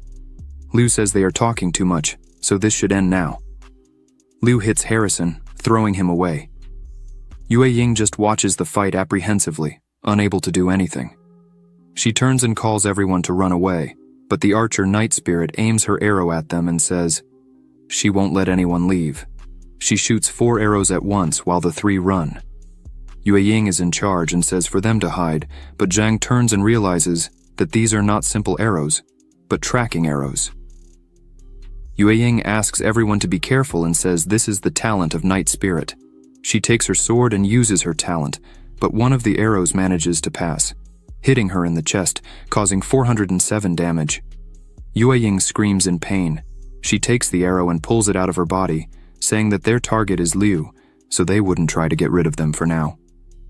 Littler asks Yue Ying what they should do. She says they need to find a place to hide and, once the boss of the death zone is killed, they could leave. So, the 3 start running again while they look for somewhere to hide. Yue Ying sees only the professor's lightning falling from the sky. Yue Ying says she had a question. As far as she knows, adventurers can only fight against the monsters of the magical domain of their own country, so how did Liu meet all these foreigners? He opens his inventory and says that only 2 furry goblins and 3 hidden bosses that have not been summoned yet are left. Yue Ying responds that, indeed, magical domains from different countries do not intersect, but death zones do. Yue Ying thinks that her uncle probably fought these guys before. Littler says it's all his fault, as if he had known that death zones were like this, he wouldn't have insisted on coming, since his talent is completely useless. Yue Ying gets angry at this and asks if he is a man or not, as he has only encountered a small problem and is already crying, trembling with fear. Zhang tries to cheer up Littler, saying that his talent is strong, they just need to find an efficient way to use it. Littler puts his hands on his head, almost crying, and asks Zhang to stop trying to comfort him, as his talent is very strong, capable of summoning monsters and helping, but an illusion is completely useless. Yue Ying notices something and asks them to stop talking for a minute and asks if they heard something. A loud noise echoed everywhere. They turn quickly and Zhang realizes that it can only be one thing: a huge foot with chains, a strange face with a mouth in the belly, a hook in one hand, and an axe in the other. This is the Butcher of Death. The 3 look at each other, and Yue Ying is scared, thinking that this is really the boss. Littler thinks they are very unlucky, as they just escaped death and now encounter the Death Zone boss. Yue Ying is worried, thinking what they would do, as without her Uncle Liu, they would have no chance. Zhang asks for silence, as it seems the boss hasn't discovered them there yet. Littler falls to the ground in panic, saying that behind them there are foreigners trying to kill them, and in front of them, the Butcher of Death. This time they are really doomed to death. Zhang thinks they cannot just wait for death like this. He takes action and says that if there's no other choice, then they will defeat the boss together. He takes his bow. Yue Ying is scared. Littler yells, not reconciling with this, saying that the monster in front of them is the Death Zone boss. How are they going to defeat it? Yue Ying puts her hand on Littler's shoulder and tells Zhang that this time Littler is right. How are they going to defeat the Death Zone boss? Zhang turns to them and says, he really doesn't have a plan for this, but waiting there for death is unacceptable. He prefers to fight for life than to sit and wait for death. Littler goes to him and says that's also correct, but what if the 3 foreign adventurers decide to attack them while they fight the Death Zone boss? That would certainly be the end of them. Zhang smiles and says that at that moment, Littler's talent will be perfect. Littler doesn't understand and asks how his talent would help with anything. Meanwhile, the professor and his companions were nervous, as Liu had a random teleportation scroll. They would never have predicted such a thing, as that thing is really expensive. As far as they remember, it cost tens of thousands on the platform. Liu is really a very rich guy. Night Spirit, while picking up one of the orbs on the ground, says that Liu was very lucky this time, as she could have taken her revenge tonight. The professor asks her not to feel bad like that, as Liu fled with only 10% of his life. If he is unlucky enough to have teleported to a place surrounded by monsters, he certainly wouldn't come out alive. Night Spirit smiles and thinks it would be even better if he fell straight into the boss. Harrison laughs and says that would be excellent. Suddenly, the professor feels something and yells for the other 2 to look behind. They turn around in fright, as behind them is the Death Zone boss. The 3 are right in front of the boss at the moment. Harrison starts laughing and thinks they finally won the lottery, as they would earn a lot of money if they killed the Death Zone boss. The professor laughs and says they were really lucky this time, so they would have to quickly take advantage before other people got there. Night Spirit aims her arrow and says that the S-ranking equipment that the monster drops would be hers. She jumps and starts firing numerous arrows at once at the boss, but they all pass straight through and do not cause any damage to the boss. The professor, seeing this, wonders if the boss is immune to physical damage. Then, he conjures his magic again and says that if he doesn't take physical damage, he will take magical damage, and uses his technique, Fire and Lightning Arts. Fires and lightning come out of his staff directly to the monster, but they also pass through the monster without causing any damage. The professor yells, asking what was really going on there because he didn't take any damage. Harrison says it's really very strange. He himself had never faced a boss like this. The professor thinks this might be some ability of the boss. He becomes immortal when attacked. Meanwhile, Zhang, Littler, and Yue Ying watched all this through Littler's crystal ball. He asks Yue Ying and Zhang to be quick because he could only keep this up for an hour. Yue Ying turns to Zhang and asks how they were going to fight the boss. He replies that they cannot be careless and therefore should start with a small test. Zhang summons all his beasts, saying it's their turn to have a little fun. As soon as everyone goes out, Yue Ying puts her hand to her mouth, impressed by the strength Zhang had in his hands. She says he could just summon goblins, but he summoned the bosses of the first, second, and third floors. The Dark Wolf was drooling, wanting to play. He had just leveled up to level 2. Zhang says they didn't have much time, so everyone should attack at the same time. Then, his beasts prepare for the attack. Then, they begin to attack the Death Zone boss. The boss says they are nothing more than an ant horde. The boss prepares to attack the Dark Wolf. Zhang notices it and orders it to dodge. The boss hits with great force, screaming for the wolf to die, but the wolf had dodged and counterattacks quickly, causing only 109 damage to the boss. The boss asks if they can feel the breath of death and attacks again, hitting the Dark Wolf squarely, this time causing 380 damage to the Dark Wolf, who falls to the ground while the boss screamed for him to die. Zhang realizes that this really is the Death Zone boss, and what they are doing. There is no joke, as the strength of the monster is something completely out of the ordinary for them. The boss continues to swing his weapons and says that an ant horde can't hurt him. Zhang tells Yue Ying that the strength of the monster is no joke, but she takes her sword and says that the elite Dark Wolf alone won't be able to defeat the monster. So, they should attack together to try to do something. Zhang uses his venomous spider and orders it to use its web. The monster gets stuck and can't get rid of the webs. Yue Ying leaps to attack and uses her talent, causing multiple damage to the boss. Zhang takes advantage and uses his long-range attacks. The frog and the goblin attack together, causing more damage to the monster, who gets angry, saying he would eat everyone's flesh and drink their blood. Zhang is impressed with the intelligence of the monster, as it seems. The monster knows that it should attack him first. The monster goes all out. Zhang orders his Goblin King to defend. The king manages to hold the first attack, but the monster uses its second weapon to attack again, causing 343 damage to the king. Zhang realizes that the Monster King uses the skill Bone Crush. The strength of this is terrifying, as the attack, defense, and speed, in addition to the damage of its opponent, is reduced by 20%. The Dark Wolf tries to attack from behind, but the boss turns quickly and strikes the wolf, causing 687 damage to the Dark Wolf. Zhang screams seeing this. His wolf falls to the ground and dies. Zhang gets angry with this because the boss really killed his Dark Wolf. Yue Ying turns and says, "It's not time to mourn, because if they don't deal with this situation, soon they would also be dead." Littler starts to feel tired and asks them to hurry up because he won't last much longer. Zhang takes his bow and says it's time for him to really enter the fight. He asks the spider to use the web again. Zhang asks everyone from a long distance to attack together again. The attacks hit again, causing damage to the monster. Yue Ying takes advantage and attacks again. She notices that the monster is entering its second phase and asks everyone to be careful. The monster's life was currently at 30%. It screams and a red energy runs through its body. Zhang emphasizes once again that now everyone must be very careful, as it is already in the second phase. Suddenly, the monster starts to run, and the two wonder what is going on there. Zhang wonders why it is running away like that. The monster reaches some dead monsters and says it needs to eat meat and starts eating, and its life begins to heal little by little. Yue Ying, seeing this, thinks that now they are really screwed.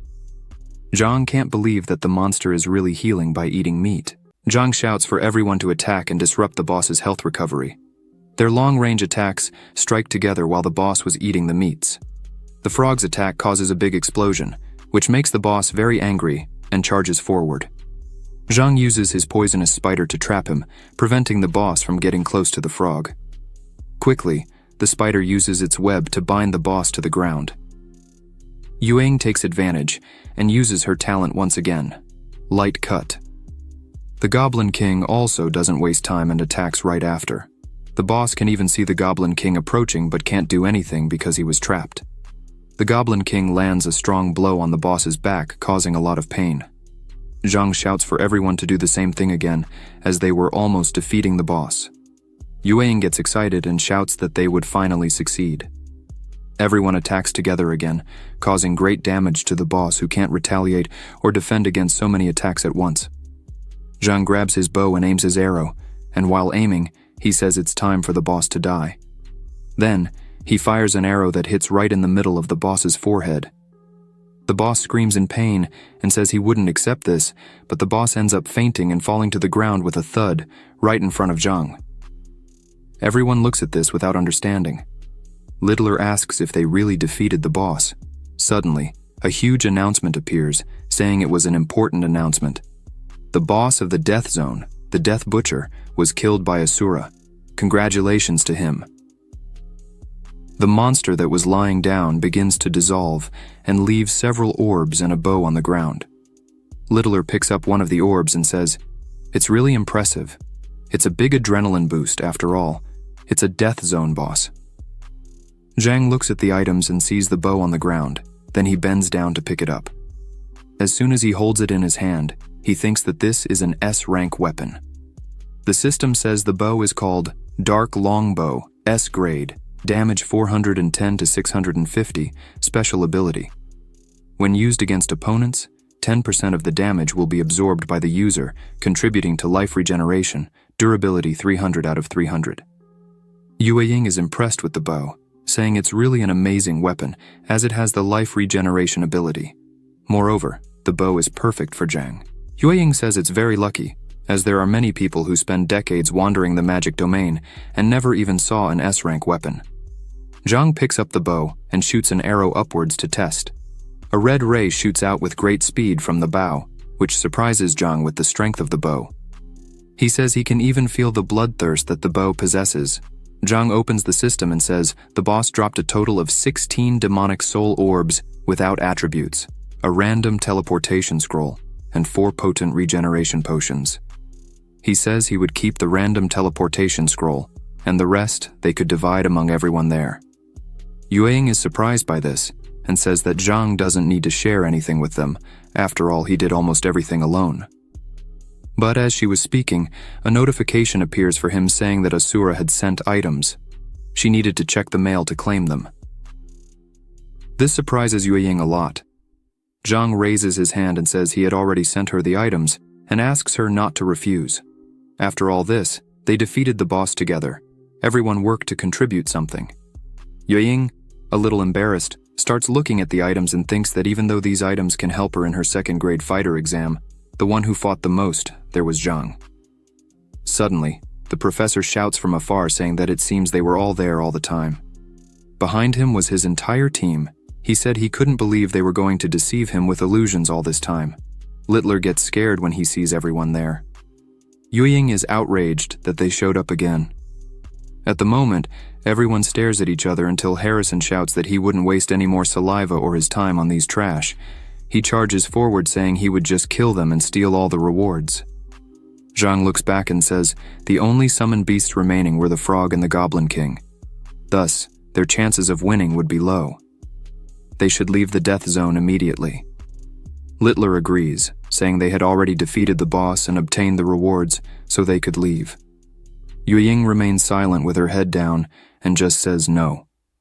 She grabs her sword and says the two of them can go ahead if they want. Yueying emphasizes that these people might have killed her uncle. Thus, she wouldn't forgive anyone, let alone let them leave alive. Littler turns to run and says he doesn't care about that, he just doesn't want to die, so he will leave first. Zhang looks at the whole situation and thinks that Yueying is very stubborn. She wouldn't leave. He starts to wonder if he should leave her alone there. Yueying turns and sees Zhang still standing there. She asks why he hasn't left yet. What she is doing is her personal issue, and he has nothing to do with it, especially not with the three in front of them. Zhang starts to gather his energy in his hand again, while saying that even though he has nothing to do with it, he can't just stand there and watch the strangers kill her. Suddenly, an explosion occurs in front of everyone. Zhang shouts for them to taste the power. As the smoke clears, Night Spirit and Harrison can't believe what's in front of them. The Death Zone boss starts to appear in front of them.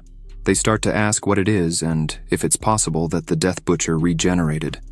Another one says they had never heard of a case where the Death Zone boss regenerated after being killed. They wonder if it's a dream. The professor says it's not a dream. The Death Butcher is really alive in front of them. Harrison, scared, asks why the Death Butcher isn't attacking Zhang and Yuang while they are face-to-face with the boss. Yuang cries and says she would avenge her uncle. Just as she is about to attack, a message appears in her system saying she received a message from Killing the Wind and asking if she would like to read it. At that moment, Yueying starts to tremble and can't believe it. She opens her chat window and starts talking to her uncle. He says he's not dead, so she shouldn't fight to the death against the three strangers. Yueying can't believe it and asks if it's really her uncle. He says yes, and asks her not to waste any more time and to leave the death zone quickly. Littler had told him what happened. He praises her and Asura, saying they did very well. Yueying is happy with that and says she won't waste any more time. She will leave the death zone immediately. She smiles and tells Zhang that her uncle is alive and well and asks them to return. He looks at her and says, "That's great news." Yueying starts to retreat and says they should meet at the altar when they return. Zhang stays there and thinks he doesn't really know what to think about Yueying. She's amazing. While all this is happening, the Death Butcher was preparing to fight the three. Harrison charges forward, but as he's about to strike, his attack goes straight through and hits the ground. He doesn't understand anything and wonders why the Death Butcher disappeared again. Back in the 4th floor magic domain, Yueying and Zhang reunite with Liu and Littler. Her uncle comes all happy, saying the two did very well. While Littler quickly looks on from behind, Liu goes up to them and touches Zhang's shoulder, saying he's truly a special young man and that all this proves he was never wrong about his real strength. Zhang says Liu flatters him. Liu turns to Littler and compares him to Asura, saying he's useless. Littler just stays quiet. Liu hugs Zhang, who doesn't understand what's happening there. He starts saying that their family has blue blood, and that Yueying, coincidentally, is single, and as they are the same age, they should talk more. Yueying gets embarrassed by this and yells at her uncle. He starts laughing and says he won't talk about it anymore. Zhang cuts off the topic and says he needs Liu's help with something. Liu says he can ask for whatever he needs. Zhang asks Liu how he could defeat a first-level magic domain fighter. Zhang thinks he'll celebrate later, as there's an assassin waiting for him in the real world. Zhang believes that even though Yueying's family may not be the strongest in Xia, it is still quite powerful, so its strength should not be underestimated. Liu ponders for a moment and asks Zhang if he's gotten himself into trouble. Liu places his hand on his chest and says Zhang shouldn't be embarrassed and should just speak up, as he could help him. Zhang smiles and thanks him for the offer of help, but feels he needs to handle this with his own hands. Zhang thinks that the hardest favors to repay in this world are those from true friendships. He needs to do this alone. He remembers he has 8 high-level demonic orbs, without attributes. When he absorbs all of them, his abilities will drastically advance. Littler calls Zhang brother, and says that the magic domain fighters are much stronger than he thinks. Littler emphasizes that Zhang shouldn't underestimate them, as he could lose his life. Yueying is worried. Liu steps forward and says that to defeat a magic domain fighter, Zhang will need more than just physical strength. He needs to know the weaknesses of his opponent to fight with strategies. Zhang lowers his head and asks what Liu really means by that. Liu starts to explain that, as everyone knows, to become a magic domain fighter, one must pass a series of exams. In fact, the first level of the magic domain exam is quite simple. As long as one's attributes meet the necessary standards, the person passes.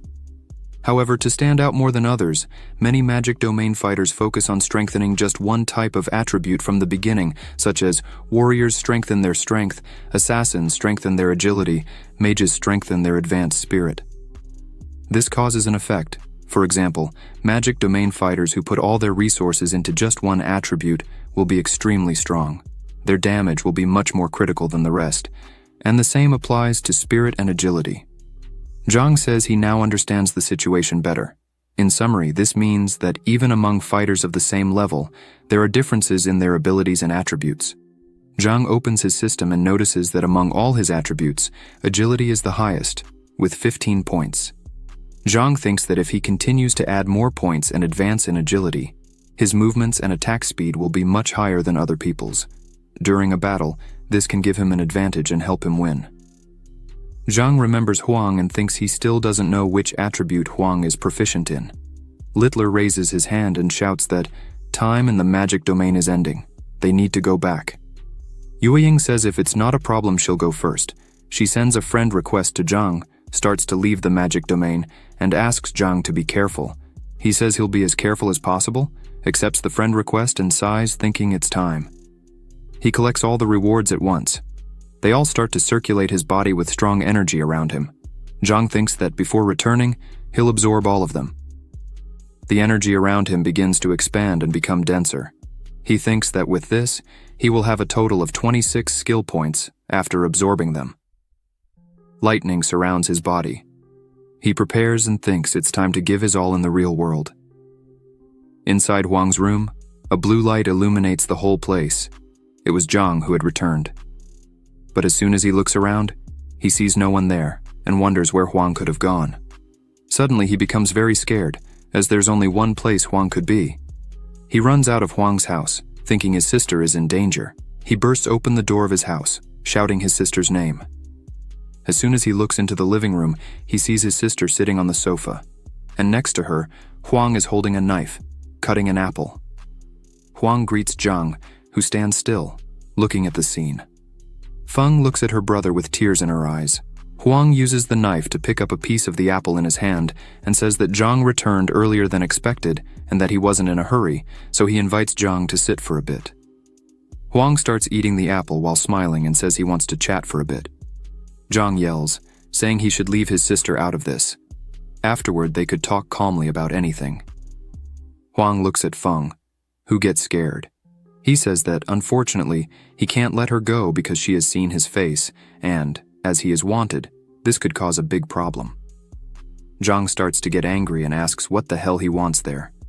Huang starts laughing and holds Feng with the knife at her neck. Feng starts crying and says she wouldn't say anything to the police, so he could leave them alone. Huang continues smiling and says that if he chooses to sell their organs on the black market, they would become his greatest wealth. Huang gets very close to Feng's face and says that's why he can't hurt her body too much. Feng continues to be terrified by all this. Suddenly, someone knocks on the door, startling everyone. Huang gets annoyed, asking if Zhang had called the police. Zhang replies that he didn't do anything like that. Huang asks him to open the door and not try any funny business, or he knows what would happen. Zhang thinks that the only thing he did was send a message to Liu Wei, but he arrived too quickly. It can't be him. Zhang starts to open the door slowly. As soon as he finishes opening the door, a woman holding a food package says that the food delivery has arrived. Zhang, not understanding what this was, says he didn't order anything, so the address is probably wrong. The delivery woman says that's impossible. She looks at the door and says that the address was definitely this one and asks if this was some kind of prank. She sees the two on the sofa and asks if they hadn't been the ones who ordered. Zhang gets annoyed with this and slaps her face, saying he didn't order anything, so she should just leave, and he closes the door. Outside, the delivery woman knocks on the door again, annoyed by this, and says that it's not right to do that because delivery people are also human. She turns and starts to leave, thinking Zhang thinks too highly of himself just because he lives in the city, but she starts laughing and takes off her cap, saying that it's right here and that the reward would surely be all hers. Huang gets up from the sofa with the knife in his hand and Feng in the other, telling Zhang to open the door. They were going out. Outside, they go to an all-black car. Zhang asks where they were going. Huang says it's not the time for small talk. He should just get in the car, and that's it. Feng looks at her brother with great fear, but Zhang tells her not to worry, as he would protect her from anything. Huang tells them to get in the car quickly, but something starts approaching them and hits Huang in the arm. He gets annoyed, asking what that was. Huang puts the knife close to Feng and says he should back off or the girl would die. The delivery woman from before starts laughing and says, "It looks like she made a mistake." She emphasizes that if he wants to kill Feng, he better do it quickly, because it would be easier for her to fight that way. Zhang looks at the woman and thinks she's the delivery woman from before. Huang smiles and asks if she was a bounty hunter. Huang says she's really fast but she won't be able to catch him. She smiles back and asks Huang not to judge her by her appearance. She attacks again and says she'll show what she's really capable of. Huang smiles and says that, unfortunately for that attack, he had Feng as a shield. Zhang starts to lose control seeing this and yells his sister's name. He steps into the middle of the attack, causing one of the weapons to divert, making Huang release his sister. Quickly, he grabs his sister and takes her to the back. He did this so fast that Huang can't understand how it happened. The woman is extremely impressed with the speed Zhang showed, as he was able to catch her darts in the air, divert one of them, and grab his sister in the blink of an eye. Zhang turns and yells, saying that the woman almost hurt his sister. She smiles and says it wasn't her intention, as it wasn't her fault if his sister was in front of her target. Huang starts laughing again and says that fighting wasn't in his plans for today, but it seems he wouldn't have a choice. The woman prepares to attack and says that now that no one else was in front of her to hinder her, she wouldn't miss again. Huang looks at her and thinks she must have focused on her speed, but as soon as he takes off his glasses, a power begins to emanate from his eye, putting the woman in a trance. She stands still in front of him. Huang starts laughing, saying that because she had only focused on her speed, the rest of her attributes were just trash and, thanks to that, it was impossible for her to resist his spiritual control, which made her be captured instead of capturing him. Feng looks at this still frightened, as she had never seen strong people fight like this. Zhang also becomes apprehensive and doesn't understand why the woman had stopped attacking like that. Zhang analyzes better and thinks this might be spiritual control. Probably Huang's attribute focus was on the spirit attribute. Zhang sees an opportunity to attack and quickly charges at Huang. He thinks Huang should pay for what he's doing, so he would show the strength of his speed. Huang realizes Zhang was coming at him, but the speed was so great that Huang couldn't do anything and is struck in the belly. As he falls, Huang yells at Zhang not to get cocky and points the gun at him, but Zhang was so fast that before Huang could even fire, Zhang hits another blow to Huang's face, throwing him and the gun away. Huang, lying on the ground, asks how Zhang could be so fast. Zhang sighs and thinks that if Huang had the gun in his hand, he could have died. Feng comes running to her brother, asking if he was okay. He replies that yes. After defeating Huang, they look at the delivery woman from before. Feng asks what's happening with her. Zhang replies that it seems she's hypnotized. Probably, she came just for the money, since she didn't care if she would hurt Feng or not. Feng goes further and asks if they could help her. Zhang asks why Feng wanted to do that, as this woman didn't deserve help since she didn't think twice about hurting an innocent person because of money. Feng turns to her brother and asks if he had one of those pens that don't come off easily. Zhang says he does and runs to get it. 10 minutes later, there were several police officers at the scene and some people filming. While all this was happening, Liu Wei goes to Zhang and says that what he did was very reckless, as he had already warned in a message that Zhang shouldn't do anything alone, and the police and he were going to help. Liu Wei emphasizes that this man named Huang is a serial killer who had already killed 7 people. Zhang puts his hand on his head and apologizes to Liu Wei, saying he didn't have time to look at the message. He needed to do something. A police officer comes up to them and tells Liu Wei that this is not the time for a lecture, as now Zhang had become the savior of the city and needed to have his glory.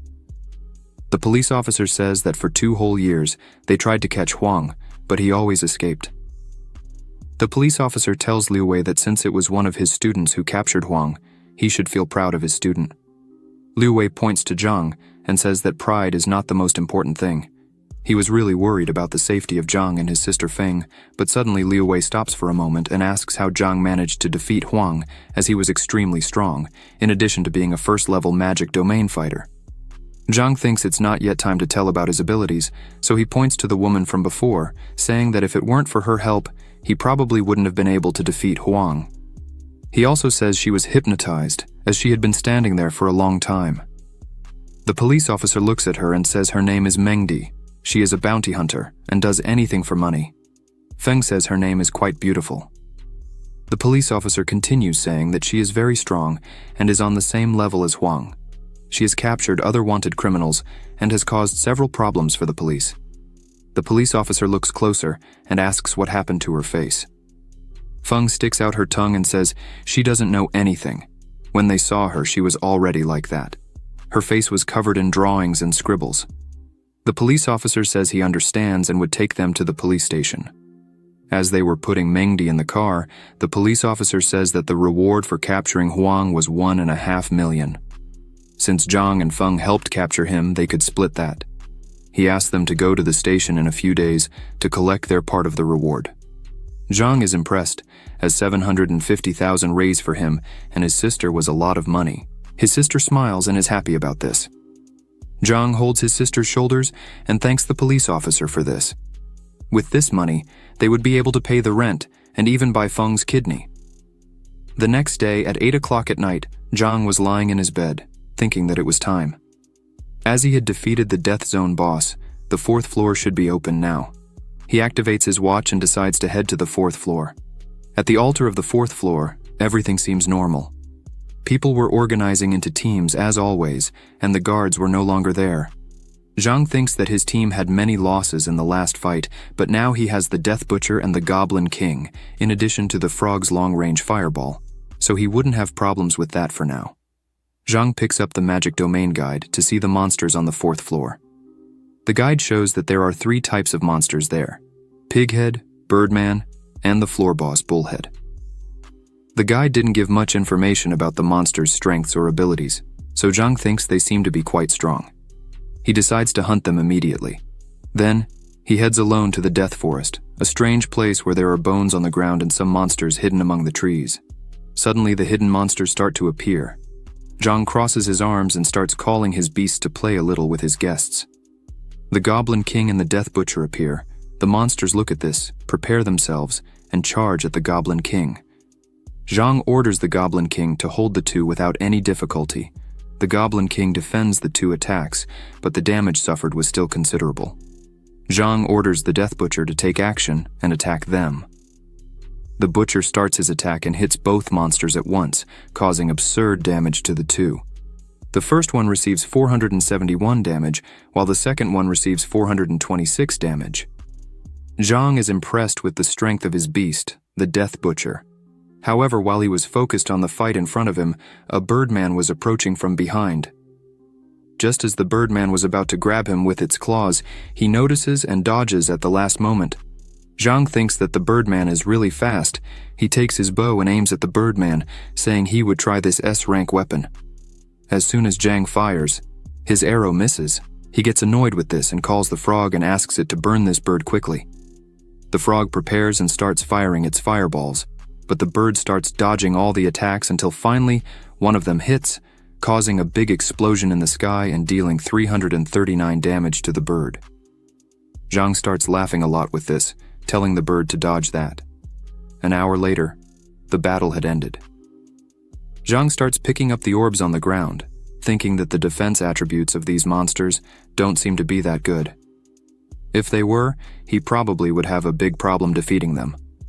After collecting the orbs, Zhang calls the Birdman, saying it was the last one. All the beasts were gathered there now. Zhang opens the system and says it's finally full. Currently, he has a sky-devouring frog, the Goblin King, the venomous spider, the Death Butcher, 3 pigheads, and 3 birdmen. With this, Zhang thinks he can move on to the floor boss. As he starts walking, he hears another scream from someone asking for help, saying that someone wanted to kill her. Zhang looks at what's happening and just stays quiet. A woman was running from a man who was yelling at her to stop, saying he would teach her a good lesson today. Zhang stops and starts thinking that this kind of thing happens everywhere he goes. Should he start to mind only his own business? But as he was thinking, the woman throws herself at his feet and grabs his leg, begging him to save her because the man chasing her wanted to kill her. The woman's name in the magic domain is Moonlight Bunny. She looks up, crying and begging for help as she would die. Zhang looks at her and says that unfortunately, he can't do anything. She should run to the altar, as she would be safe there. She starts saying that she had completed the task he had given her, and now that they were there, he couldn't just abandon her like that. This confuses Zhang. He asks what she is talking about. The man finally catches up to them. This man is called Fierce Dragon King. He points at Zhang, saying that apparently he was the mastermind behind this woman's actions. The man was very angry, saying he despised people like Zhang and, for that reason, he would do society a favor by getting rid of him. Zhang asked the fierce dragon to wait a bit, as he was being very aggressive. Zhang thinks he doesn't even know what's happening there and doesn't know this woman. The man starts yelling while attacking, saying that abandoning his accomplice when things get tough is not worthy of being called a man, so he should die. Zhang says that besides this man having a bad temper, he is also stupid. The woman leaves Zhang behind and says she would go ahead while he takes care of this. The system shows that the woman had stolen 3 common orbs from him. Zhang realizes that this woman is a thief, and that's why the fierce dragon was angry with her, probably because she had stolen from him as well. The fierce dragon yells at Zhang to return the items that the girl had stolen from him. Zhang says he really doesn't know her, and besides, she had just stolen from him as well. However, the fierce dragon doesn't listen and continues attacking, saying that Zhang just wanted to deceive him. Zhang starts to get annoyed and says this man is really an idiot, and this won't end unless he shows his strength. Quickly, Zhang calls 2 beasts and orders his venomous spider to trap the man with its web. The fierce dragon doesn't understand what's happening and asks why there was a venomous spider on the 4th floor. The man turns to Zhang and asks if his talent is to summon monsters. Zhang says nothing, just stares at the man and orders the frog to attack. The frog lands its attack, causing good damage. The man grabs the potion in his hand and says that if Zhang had the courage, he should stop using his monsters and fight man to man, so they would know who is truly stronger. The man takes his potion and becomes stronger. Zhang wonders what potion this guy had taken, as he was able to free himself from the web. The fierce dragon charges at Zhang again, who just looks at him without moving, and as the man gets close, Zhang easily dodges his attack. The fierce dragon is impressed with Zhang's speed. The fierce dragon starts attacking again, but suddenly his attack is blocked. The Goblin King appears in front of the man, who is outraged by this, and asks how many monsters Zhang can summon. The man is scared of the Goblin King, and thinks that although he was the boss of the 3rd floor, it is basically impossible to defeat him alone. Zhang starts laughing and calls another beast, and, behind the man, the Death Butcher appears. The man looks back and can't believe what he's seeing. At this moment, the man is completely surrounded. He drops his weapon on the ground when he sees the Death Butcher. He wonders how someone is able to control such a strong monster. The man falls to the ground and asks them to stop fighting. He surrenders. The man takes his healing potion and shows the middle finger to Zhang, who was walking towards him. The man says that even if he surrendered, he still wouldn't accept it, and says again that if Zhang had the courage, he wouldn't summon monsters and would fight alone. Zhang asks if what the fierce dragon is saying is really fair, as his talent is the art of summoning, and if the fierce dragon doesn't let him use his talent, how would he fight like that? Zhang extends his hand and asks what Moonlight Bunny had stolen from him. The man starts yelling that he can't accept this, and asks why Zhang was asking him this. As if the 2 were accomplices, he knew what was stolen. Zhang opens his system window and says he is not an accomplice of Moonlight Bunny, and says that if the man really doesn't trust him, then he should look with his own eyes, as his items had also been stolen by her. The man smiles and says that indeed he was wrong. If you enjoyed this video, subscribe to the channel, hit the bell icon, and like the video. Thank you.